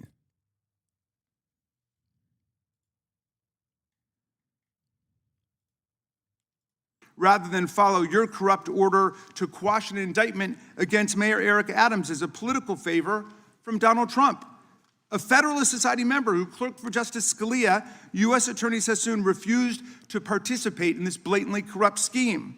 Her top assistant, Hagen Scotton, an Iraqi war vet and two-time Bronze Star recipient who clerked for Chief Justice Roberts, and then Judge Kavanaugh, promptly resigned too, writing to your office, quote, "I expect you will eventually find someone who is enough of a fool or enough of a coward to file your motion, but it was never going to be me." You and the president nominated Eric Siebert, a 15-year career prosecutor, to be your U.S. attorney for the Eastern District of Virginia. But after 5 months of investigating Letitia James and James Comey, he found no evidence to justify criminal charges. So you forced him out. You replaced him with Lindsay Halligan, Trump's personal lawyer from the Mar-a-Lago documents case, who had zero prosecutorial experience and no qualifications. And then you were humiliated when a federal judge found that this corrupt appointment was blatantly unlawful and threw out Halligan's indictments entirely. And grand juries of American citizens have repeatedly rejected your vendettas and baseless indictments brought by the hacks left at DOJ now, with 2 different grand juries in Virginia voting down indictments against Letitia James in a single week. And just yesterday, another grand jury shut down your vendetta factory by rejecting indictments against the 6 members of Congress who had spoken out to remind all service members that they have a duty to refuse illegal orders. You tried to get a grand jury to indict 6 members of Congress who were veterans of our armed forces on charges of seditious conspiracy simply for exercising their First Amendment rights. I hope you will heed the wisdom and the constitutional patriotism of those grand jurors and not try it again by doubling down on that humiliation. As your best lawyers are sacked for having participated in the January 6th case or just flee for the exits now, your new lawyers keep lying in court. In dozens of cases, they've been excoriated for lying to federal judges. Chief Judge Boasberg, right here in D.C., suggested your Department of Justice perpetrated a fraud on the court. Other judges found your statements to be, quote, inexplicably misleading, patently incredible, totally inconsistent, and so disingenuous that the court is left with little confidence that the government can be trusted to tell the truth about anything. Now, as ranking member, I asked the chairman to add a few extra rounds of questions today because we each have 5 hours of questions, not 5 minutes, but we're stuck with 5 minutes. That's clearly insufficient to give voice to America's victims and survivors and to demand answers about all the corruption and cover-ups that we see at DOJ right now. We've got just one round, so we ask you politely but firmly, Madam Attorney General, please do not waste 1 second of our precious time by evading questions, by changing the subject, or engaging in personal attacks against members of Congress. We saw your performance in the Senate, and we're not going to accept that. This isn't a game. In the Senate, you brought something with you called a burn book, a binder of smears to attack members personally for doing the people's work of oversight. Please set the burn book aside and answer our questions. And when you hear us reclaim our time, that means it's time for you to stop speaking. We only have 5 minutes, so when we reclaim our time, that means you stop. Yeah, she didn't hear that. So remember, this was the intro. This was the introductory speech. That's the reason why she's not able to stop it. Yeah, we're watching it in reverse. If you don't, we will ask the chair to stop the clock and let you go on his time. The quality of justice in America depends on the character of our government. Please do your job and bring the Department of Justice back from the brink. The survivors seated behind you and the American people watching everywhere deserve a Department of Justice worthy of its name. I yield back, Mr. Chairman. Without objection, all of the opening statements will be included in the record. We will now introduce today's witness, the Honorable. How much do you think the claims of these survivors are worth? As the good congressman from Kentucky just pointed out, there were lots of survivors who had decided, for reasons of their own, never to release their names. That determination was represented to people in Congress, and we built it into our federal law that their names could not be released, and yet you published their. Yeah, this is after the introduction. Now she's going to cook him. Well, not cook him, but she's going to say he's a 2-bit failed attorney. Names, their phone numbers, their addresses, personally identifying information. If Donald Trump can get $10 billion theoretically from the Department of Justice, how much should these people get for a far worse violation of their privacy rights and a far greater danger established to them in their lives? Do you even know who Chase Mulligan is? You're so Dude, come on. Come on. Dude. Oh my God. Do you know Adam Tarlington?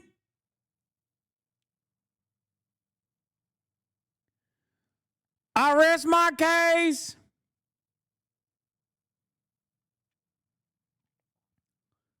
It's like, this is not a fucking, this is not an internet debate, okay? This is a fucking judicial oversight committee hearing in the House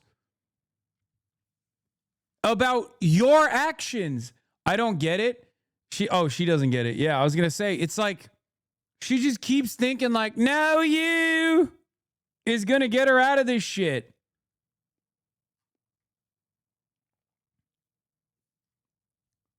Brain poison.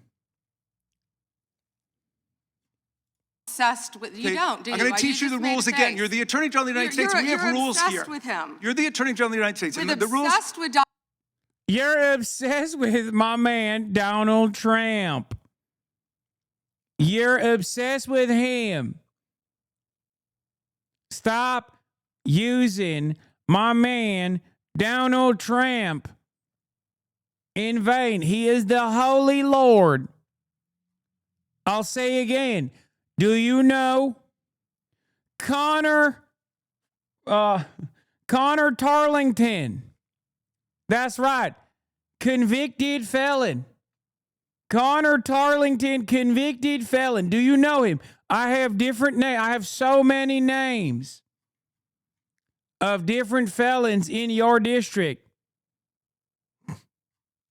Donald Trump, you have Trump derangement syndrome. Mr. Chairman, I'd like my time Mulligan will be restored. I'd like my time restored. In your district. In your district, and you don't even know about it, about keeping children safe from online predators. Time belongs to the gentleman from Maryland. The gentleman can proceed. Yeah, and I want the whole country to look at this, because this is the Attorney General of the United States, whose job is law enforcement. We've never had a witness who has misunderstood our rules and been unable to conform his or her conduct to our rules before. We have only 5 minutes, and so we use our time to ask you specific questions. How long are you giving me to answer? Excuse me, I'm not yielding to you right now. I'd like that second restored too.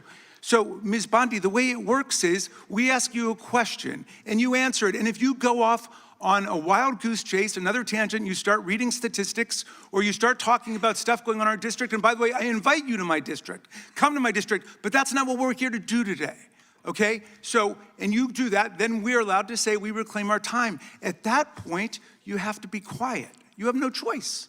You have to be quiet. So I hope you understand the rule at this point. Now, here's what I want to ask you. You're in law enforcement.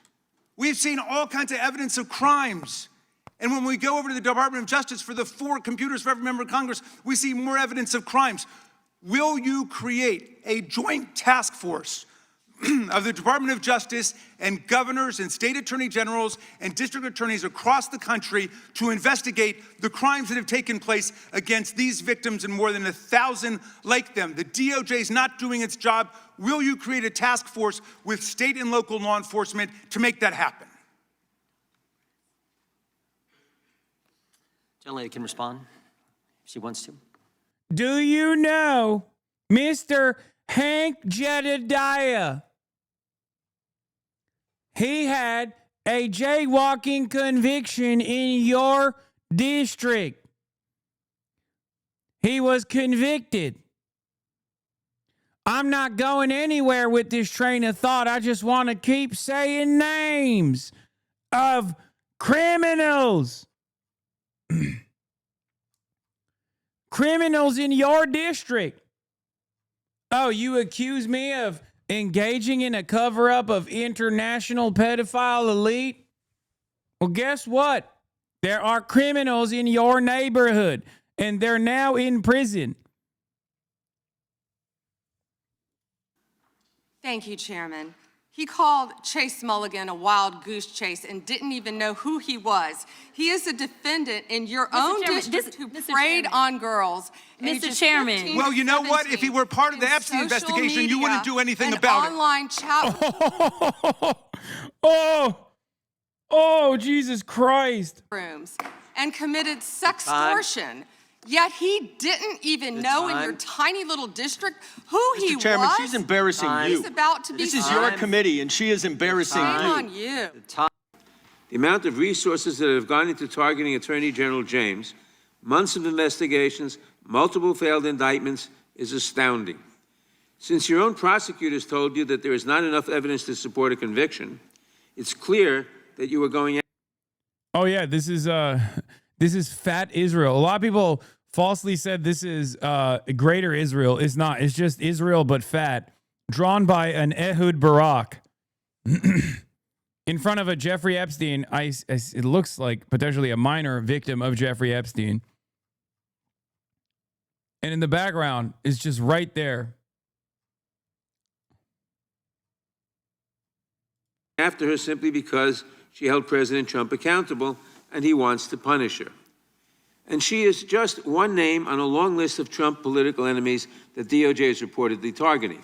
from Jerome Powell and Lisa Cook at the Federal Reserve to James Comey, numerous Democratic members of Congress, John Brennan, Jack Smith, Democratic officials in Minnesota, Chris Krebs, Miles Taylors, and more. And those are just the ones we know about. In contrast to these politically motivated investigations, grasping at something they can charge their enemies with, we now have concrete evidence of disgusting criminality revealed in the Epstein files. So I really have just one question for you. How many of Epstein's co-conspirators have you indicted? How many perpetrators are you even investigating?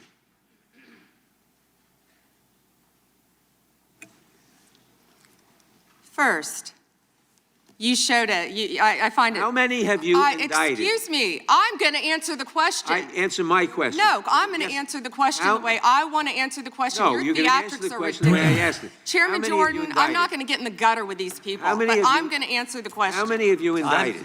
Again, the time belongs to Reclaiming my time. The time belongs. I think it's very interesting. Reclaiming my time. I think it's very interesting. You can when reclaim he your talks time. about they indicted, the president said they indicted him twice. Mr. Chairman, please stop the clock and restore his time. Okay, here we go with these Committee will be in order. theatrics. The time belongs to the gentleman from New York. We will give you a few more seconds. We will do that. But when you ask a question, the witness gets to answer. You may not like the answer, but she gets to answer. The question was, how many of Epstein's... They don't like the answer, Chairman, my time. because it's honest. So he asked a 4-minute question. Restore 45 and seconds I to am Mr. Nadler, going please, to Mr. Chairman. Answer. You can let her filibuster all day long, but not on our watch. Not on our time. No way. And I told you about that, Attorney General, before you started. You don't tell me Yeah, anything, I did tell you because we saw what you did in the Senate. Lawyer, not even a lawyer. Committee will be in order. Time, and I should get back at least 45 seconds. We will give you a few more seconds. I said that already. 45 seconds. Okay, I'm timing right now, Mr. Nadler. Go. All right. My time. The answer to my question, how many of Epstein's co-conspirators has she indicted, is 0.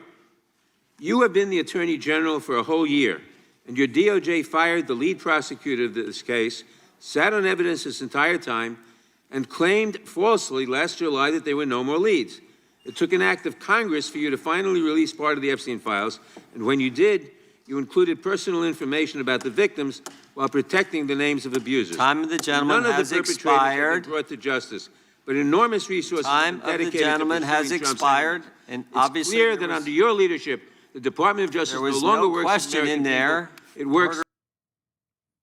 Jim Jordan doing what he does best, participating in the cover-up. Participating in the cover-up of sex criminals once again. This is the reason why I brought it up earlier. This is what Jim Jordan is good at. This is what he did before he got into Congress. And now we know why he's in the position that he's in. He's Mr. Pedophilia Defender. Ohio pedophiles, too. Once again, this time it's a different Ohio pedophile, but one that was still connected to the previous Ohio pedophilia scandal that he was a participant in.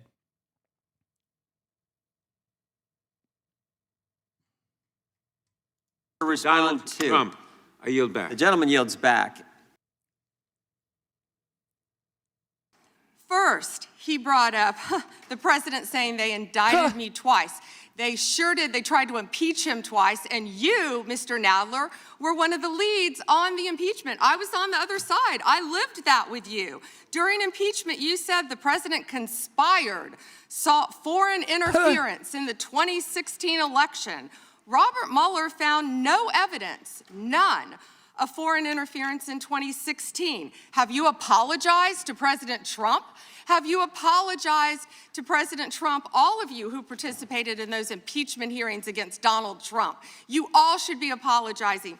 You sit here and you attack the president, and I am not going to have it. I'm not going to put up with it. You know, all they want to do, the American people need to know this. They are talking about Epstein today. This has been around since the Obama administration. This administration released over 3 million pages of documents, over 3 million, and Donald Trump signed that law to release all of those documents. He is the most transparent president in the nation's history. And none of them ask Merrick Garland over the last 4 years one word about Jeffrey Epstein. How ironic is that? You know why? Because Donald Trump, the Dow right now is over, the Dow is over $50,000. I don't know why. Oh, fuck yeah. Wow. You're here telling me that my pedophile president, the greatest pedophile of all time, is directing me, his loyal servant, to protect all of his other pedophile butt buddies. Well, I'm here to tell you that those same pedophiles are making so much money on the stock market, sir. Do you understand how much those pedophiles are also getting wealthier in the hands of the pedophile presidency? I'm going to use this excuse as anytime someone asks me why I've done something wrong. Why you're laughing, you're a great stock trader, as I hear, Raskin. The Dow is over 50,000 right now. The S&P at almost 7,000. And the NASDAQ smashing records. Americans' 401ks and retirement savings are booming. That's what we should be talking about. We should be talking about making Americans safe. We should be talking about, what does a Dow have to do with anything? That's what they just asked. Are you kidding? Somebody say you're a sex criminal. What are you going to say? Nuh-uh. Yeah. It turns out we are saying that. Like, we are hearing people say that. It turns out you just say, first you say nuh-uh, and then you say, no, you. Wait, Melania to... Big scoop here. This email has been confirmed to be written by Melania Trump. Dear G, how are you? Nice story about Jeffrey Epstein in New York Mag. You look great on picture. I know you are very busy flying all around the world. How was Palm Beach? I cannot wait to go down. Give me a call when you are back in New York. Have a great time. Love, Melania. Remember, we now know that when people say like Melania's a mail order bride or whatever, like, just remember, okay, chill. Just remember that Melania Trump literally was a Jeffrey Epstein, was a Jeffrey Epstein affiliate. Jeffrey Epstein, by way of the guy, what's his name? Jean-Luc Bernard? No, was it Bernard? Whatever. Brunel, Jean-Luc Brunel, was introduced to Donald Trump. Not Mélenchon chatters. No, it's Brunel.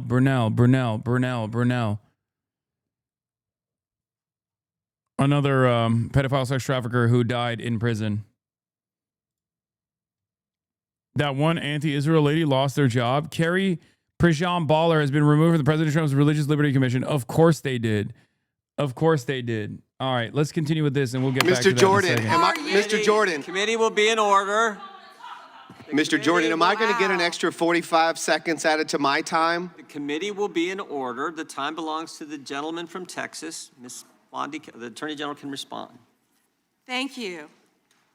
The Dow has shattered 50,000 for the first time. This is crazy. They said it couldn't be done in 4 years, yet President Trump has done it in 1 year.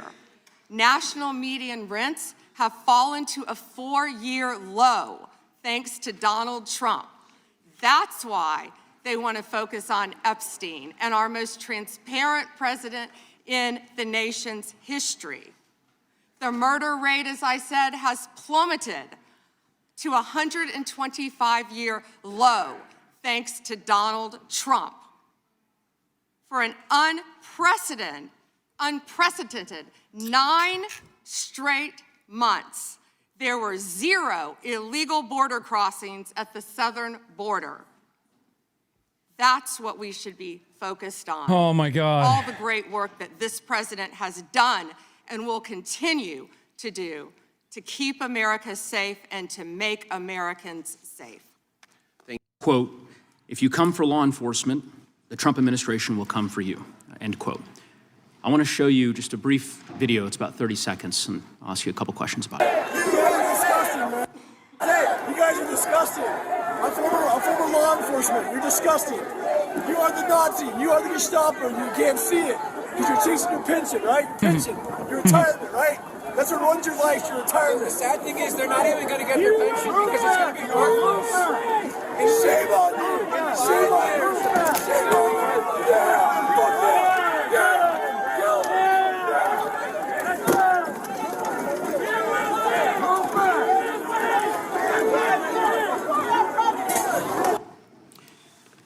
Attorney General Bondi, that man works for you now, right? Who was that, Congressman? Oh my God. Wait, what? Okay. I didn't think they were going there. What? Hey, yo, what?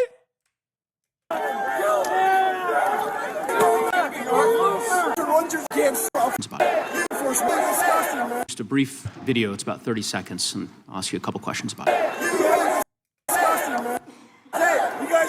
A January 6er that's calling the cops Nazis is now working for the Department of Justice? Oh my God. Who was that, Congressman? The man in that video, the one who was in the police-worn body. She's supposed to know every J6er that works for her. I mean, if he can find it. Yeah. Kind of. Yeah, I think it'd be good to do a background check. You're the fucking attorney general. What are you talking about, dude? Like, you say shit like this. You say the joke is our office is full of J6ers. You say shit like this, but like, could you get a job if you committed a fucking crime? You know what I mean? You can't even go and work at fucking McDonald's. What are you talking about? Are we just now anti-background check for federal law enforcement now? That's where we're at? Cam footage, the one allegedly yelling, "Kill him," at police officers on January 6th. His name is Jared Wise. He does work for us. He works for you at the Department of Justice. He does. This is an individual whom a federal grand jury indicted for 2 felonies and 4 misdemeanors related to his... He wasn't even randomly there. Bro, he was fucking indicted. Oh my God. Oh, that's so fucking sick, dude. That's awesome. Oh, that's great. In the attack on January 6th. One of those charges was forcibly assaulting, resisting, opposing, impeding, intimidating, and interfering with police with the intent to commit another felony. This is who you choose as the chief law enforcement officer of the United States of America to hire at the Department of Justice. Someone on video yelling, "Kill him," at police officers, right? I believe he was pardoned by President Trump. Oh, he was. That makes it so much better. Oh, that's awesome. I believe he was pardoned by President Trump. Oh, shit, my bad. Oh, that's so sick. That's so sick. What can you say? I mean, remember, this entire hearing is about Donald Trump misusing the law and defending his buddies, and how the attorney general is basically doing exactly that at his command. Pardoned. You're right. You're right. Pardoned by President Trump for his offense. Pardoned for yelling, "Kill him," at police officers. And yet you expect hardworking police officers across the country to believe that you take law enforcement seriously. You could imagine the reaction of so many folks across the country hearing the chief law enforcement officer of the United States refuse to even condemn what that individual whom you've now hired did. But in any event, let's talk a little bit about some of the other divisions within the Department of Justice and what's happened over the last year. You're familiar with the Public Integrity section of the DOJ's criminal division. I think it's referred to as PIN. Is that right? Yes. Okay. Do you know which presidential administration under which the PIN was first created? I can tell you what administration that the weaponization was ended under. I'll reclaim my time. This wasn't a trick question. You don't get to Madam Attorney reclaim General. your time. It Madam was, Attorney General. because I don't like Mr. Chairman, I will don't you explain answer to the witness question that the way he you like does it. reclaim his time? Because I don't answer a question to your satisfaction. Mr. Chairman. Madam Attorney General, the time belongs to the gentleman from Colorado. The president under which PIN was created was Gerald Ford. It was created after Watergate. I'm not asking a question, Madam Attorney General. The administration under which it was created was Gerald Ford. When you first started as the Attorney General of the United States, there were 35 people working in that office. There are now 2 people working in that office because you have gutted it. How many people work for the National Cryptocurrency Enforcement Team in the criminal division today? Can I answer the question about PIN? I've asked you a question. How many You've people asked work? me a question, but you don't How want many the answer. people work I'm not for the gonna answer your National questions the way you Cryptocurrency want. Enforcement Team? You won't answer how many I'll people? answer PIN. You. PIN will not be you know what? weaponized. You know what? What's Madam funny Attorney about General, this? I'll say to the chairman. What's funny about this? Chairman, you know what the answer is? And I think I What's understand funny why the about Attorney General this? does not want to answer the question. Because you eliminated the National Cryptocurrency Enforcement Team last year. So I understand why you don't want to tell the American people who works there. Yeah, I no one understand works why there you don't want to anymore, talk about Madam Mohammed Attorney Solomon General. in So your district. In any event, who I would murdered. I'm not kidding when I say this. I don't think that people are going to sit around and be like, that's based. Like, she's cooking them. You know what I mean? That's part of the reason why even Asmonfold, from what I understand, is not defending Pam Bondi and saying Pam Bondi's response here has been disastrous. Mr. Chairman, will you stop the clock so his time is not wasted by the witness? I've been very generous with allowing extra time when we have these little disputes. I understand. You got the time, Mr. Goose? I might as Yeah, she has this burn book where she has these witty comebacks for every congressperson. I know. And we saw an image of that. Where is it? Where the fuck is it? God damn it. Hold on. Oh, here it is. She literally had their search histories just so she could like attack them on, like, she had their search. She looked at their search histories on what they looked in the Epstein files. So she had a counter, and she got the DOJ to pull, the Department of Justice to basically pull information about every single person and their districts and criminals in their districts to bring up criminals doing crime in their districts who are convicted, by the way. No, it's literally, it's a physical, the burn book is not a joke. It's a physical thing.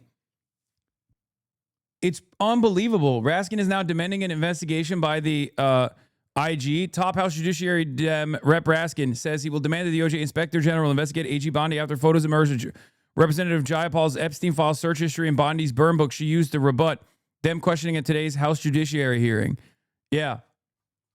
They're so fucking stupid, bro. I mean, they are so dumb. They are so unimaginably dumb. It is unfucking believable. You can joke about Pam Bondi's ridiculous unprofessionalism all you want, but I'm deeply shocked by it. She acts as if she fears absolutely no consequences. I mean, she doesn't. Until the Dems hold their feet to the fucking fire, until there's enough motion from the public too, until you can get the Republicans on board to yell at the Trump administration, which is the only time he actually fucking backs away, there will be no consequences. But I do think in this circumstance, because there's so much curiosity around this story, around this issue, and it's so bipartisan, in their divergence from the administration, that I do think that this could be a unique opportunity to get a scalp. What is she supposed to fear? There haven't been any real consequences for rogue or criminal high-level administration officials in a long time, and the Dems haven't indicted any serious desire to impose any. Oh shit. Okay. If the Dems win, we'll likely hear about unity and reconciliation. That'll be the end of it. I hope not. I really, really hope not. But yeah, it is pretty crazy that they're like utilizing all of the powers of the DOJ to. I think what's crazy about this is that as of now, Pam Bondi has spent more investigative powers within the DOJ to look into congresspersons asking about her role in the Epstein cover-up than the billionaire pedophiles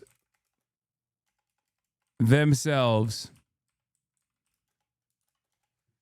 That's a good tweet, right? Because it's true. As of now, Pam Bondi has spent more investigative powers within the DOJ to look into the congresspersons asking about her role in the Epstein cover-up than the billionaire pedophiles themselves. Send tweet. You need to take a typing class? No, I don't. I'm fine. I'm perfectly fine and content with the speed in which I type.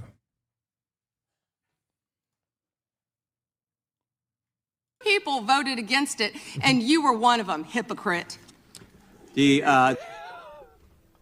Honestly, Donald's got to get rid of this bitch. He does. Like, one of the best things he could do is just say, like, listen, like, He's so close. No, he's not. You're a fucking idiot. This is why he's saying we it. tried, we did. So you dumb fucks go, oh, a right-winger believes with us. This is one of the things that I fucking hate about the Democrats so much. And you guys also exhibit this libtarded-ass behavior. Okay?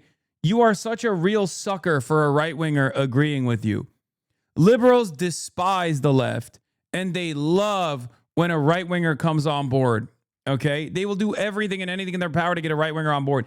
If I said I would rather vote for fucking J.D. Vance over Gavin Newsom as a right-winger, every liberal up and down the timeline would be like, how could we win this guy over? How can we win this guy over? But because I say that as a leftist, that I would rather fucking not vote at that point or vote third party at that point because it's completely beyond me that Gavin Newsom is most likely going to fucking lose to J.D. Vance. They go, how could you say that? You should be shot and killed.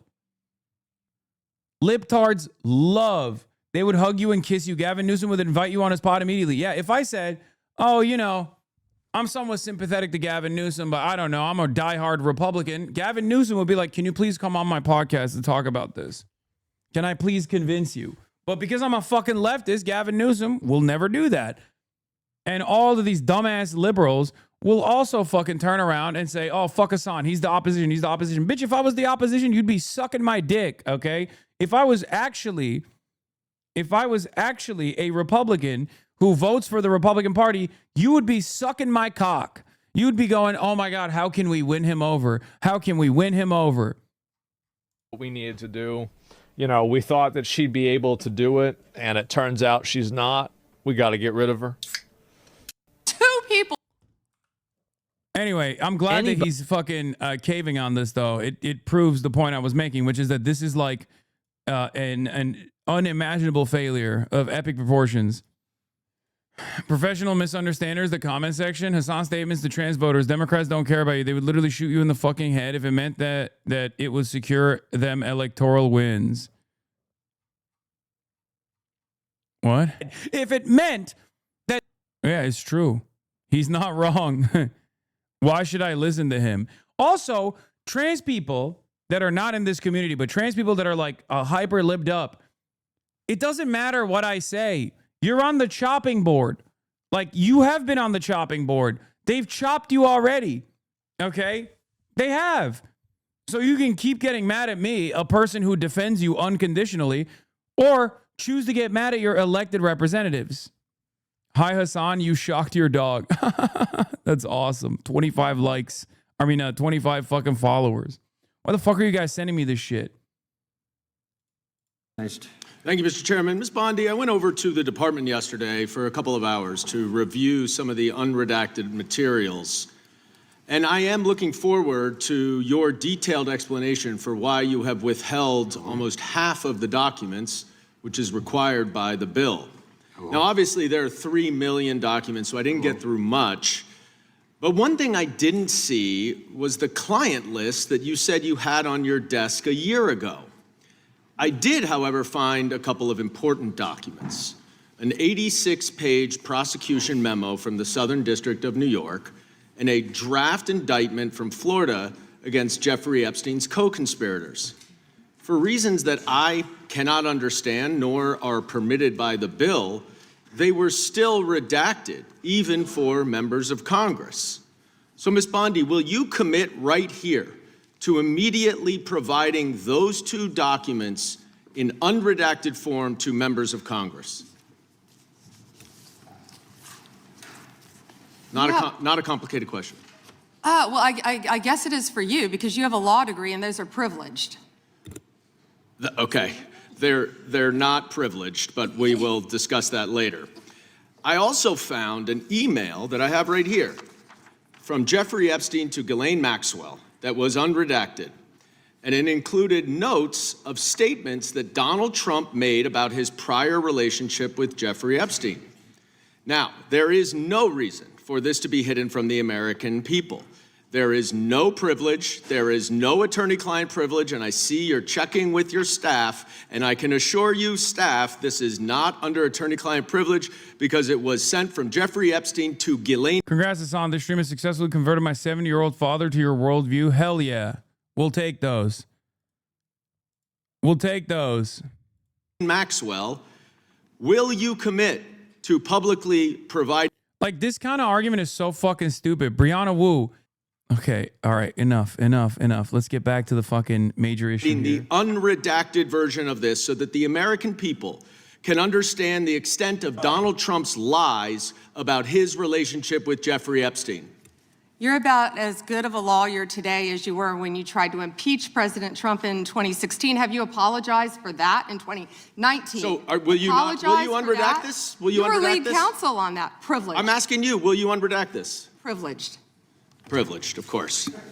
I look forward to discussing this more.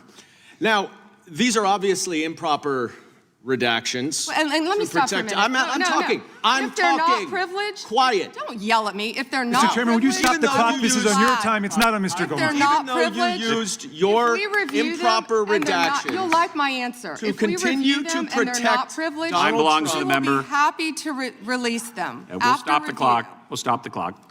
Time belongs to the member. Go ahead. Even though you used improper redactions to protect Donald Trump and other predators associated with Jeffrey Epstein, you did the exact opposite thing with the survivors and victims of this scheme. So their identification information was really the only thing required to be redacted, and it was not. And it's clear this was not a mistake. This was not by accident. This was not because you only had 30 days when you really used 75, and that doesn't even include all the hours last March that you were redacting it. But I'll tell you why it's clear it wasn't a mistake. There is an email entitled Epstein Victim List. There are 32 names. 1 is redacted. 31 are not. So someone looked at it and decided to redact something. And I will tell you that that is clearly intentional to intimidate these survivors and victims. Now, in an interview last week... How will you tell me that's intentional? In an interview last week, Deputy Attorney General Todd Blanche... You can't go off script. ...said that any victim that wants to speak with the department has done so, hopefully. Well, thanks to the incredibly brave people sitting here behind you, we can actually ask them if that's true. Now, would the survivors and victims who are here please stand up one more time? Just by show of hands, how many of you or your loved ones actually have met with the Department of Justice and provided testimony and evidence? None. And of those of you who have not met, which is everyone, how many of you have reached out either individually or through a lawyer or representative to offer to provide testimony and evidence? All of them.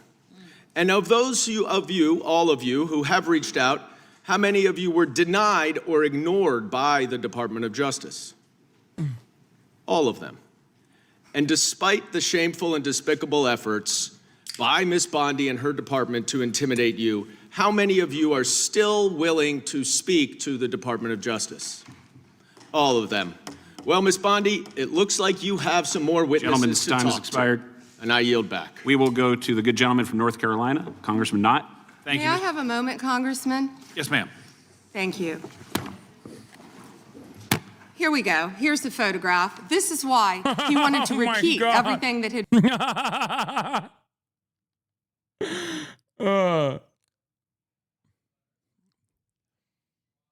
Bro, she has one move, dude.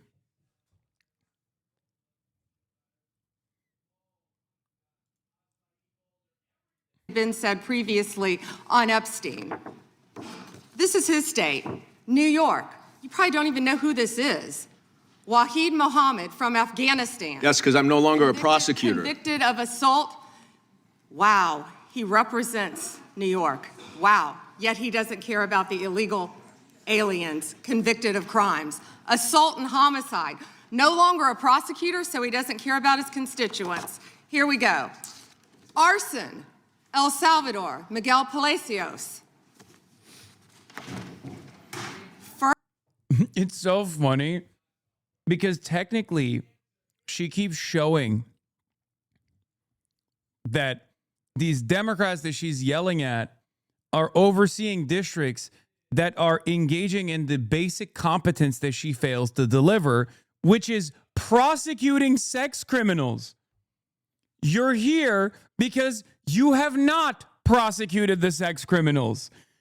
Consistently showing all of the sex criminals that these districts that these guys are a part of that have actually prosecuted said sex criminals doesn't actually make your position more defensible. As a matter of fact, I would probably shy away from exposing said irony over and over again as a mechanism of self-defense. Anytime she brings up another sex criminal that has been prosecuted and is in jail, I think to myself, well, clearly you're not doing that. And it's just reminding me that you're not doing that. Carmen Flores Ramales, Mexico, rape. Let's talk about the 70% of immigrants who are detained without a criminal conviction or arrest. Stop the clock. Stop the clock. Time belongs to Congressman Knott. Anyway, AOC, let's see what she had to say. We all saw today the performance that she had. She was screaming, thrashing, and I think it is because she knows that she is implicated in a massive cover-up to protect a powerful ring of pedophiles through the redactions of the names of perpetrators, the holding of 3 million files, the moving of the unexplained moving of Ghislaine Maxwell into a new cushy facility. All of these things are what she personally oversaw, and that's before even digging into whatever questions may arise from her history in Florida. And I think that her thrashing and her very erratic performance today pointed to the fact that there are real questions that point to the DOJ under her leadership and her leadership specifically, as well as her role in all of this. Thank you. I think that It's great.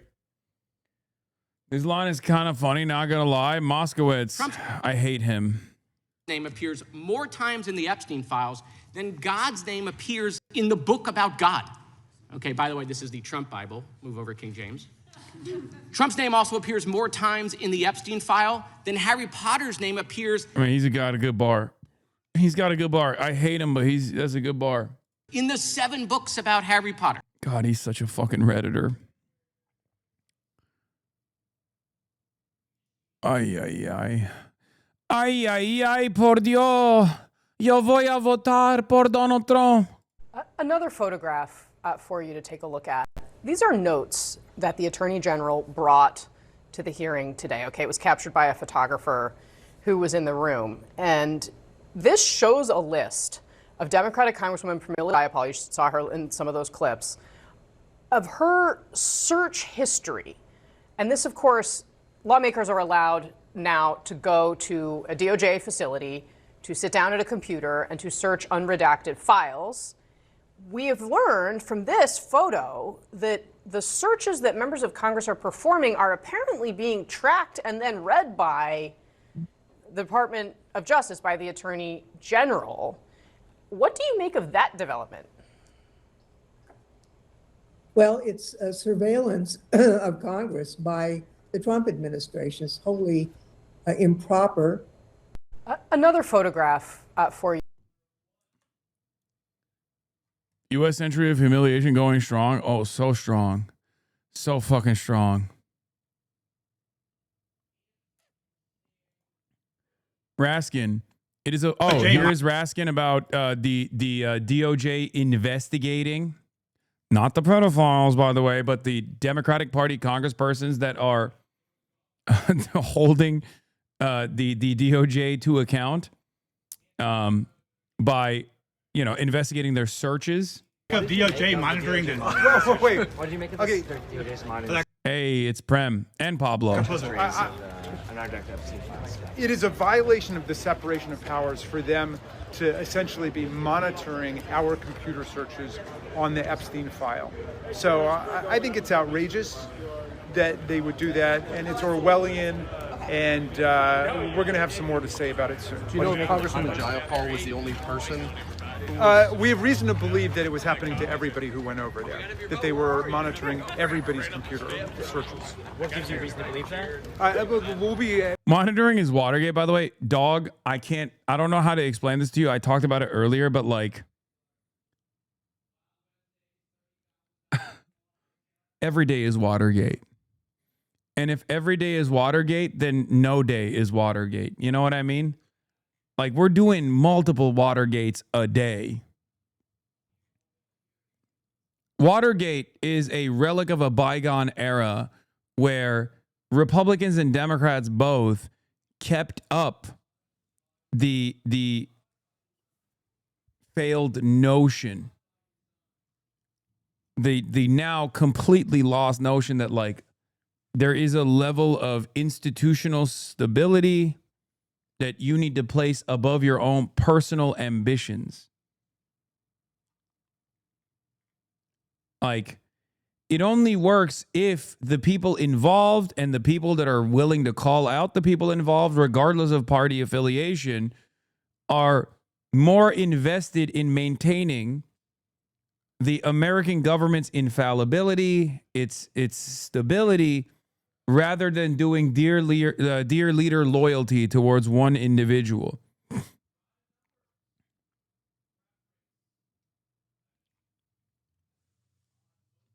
Like, a lot of this stuff, Donald Trump has basically shown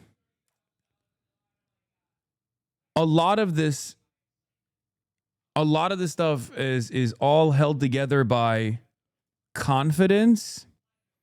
Like, it's entirely backed by people just keeping up appearances, right? Also, Speaker Mike Johnson tells me it would be inappropriate if the DOJ looked through Representative Pramila Jayapal's search history. Johnson cautioned he hadn't seen the reports and didn't want to comment on an allegation that is unsubstantiated. Yeah, except it's right there. It's a photo, man. Do you think we made it up? Yeah, the American government's held together by this performance for the most part. I mean, you can just kind of avoid the courts, right?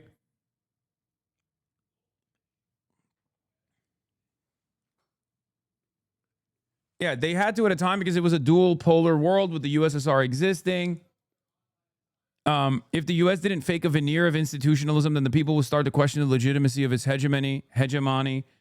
I mean, there is a dual polar world right now, but it's very clear to me that the way that the Republicans want to deal with it is like, no, we're fascists now. Might is right politics around the globe. Might is right politics at the domestic front. We will dominate all of our enemies. And I think it's devastating. Anyway, spy camera footage from inside Epstein properties reveals victims were secretly filmed. Victims have long this is new information to said me. they believe they were being filmed by the sex offender. And this footage from a spy cam style camera inside Epstein's Palm Beach house appears to show just that. The footage has been obtained for the first time by Channel 4 News.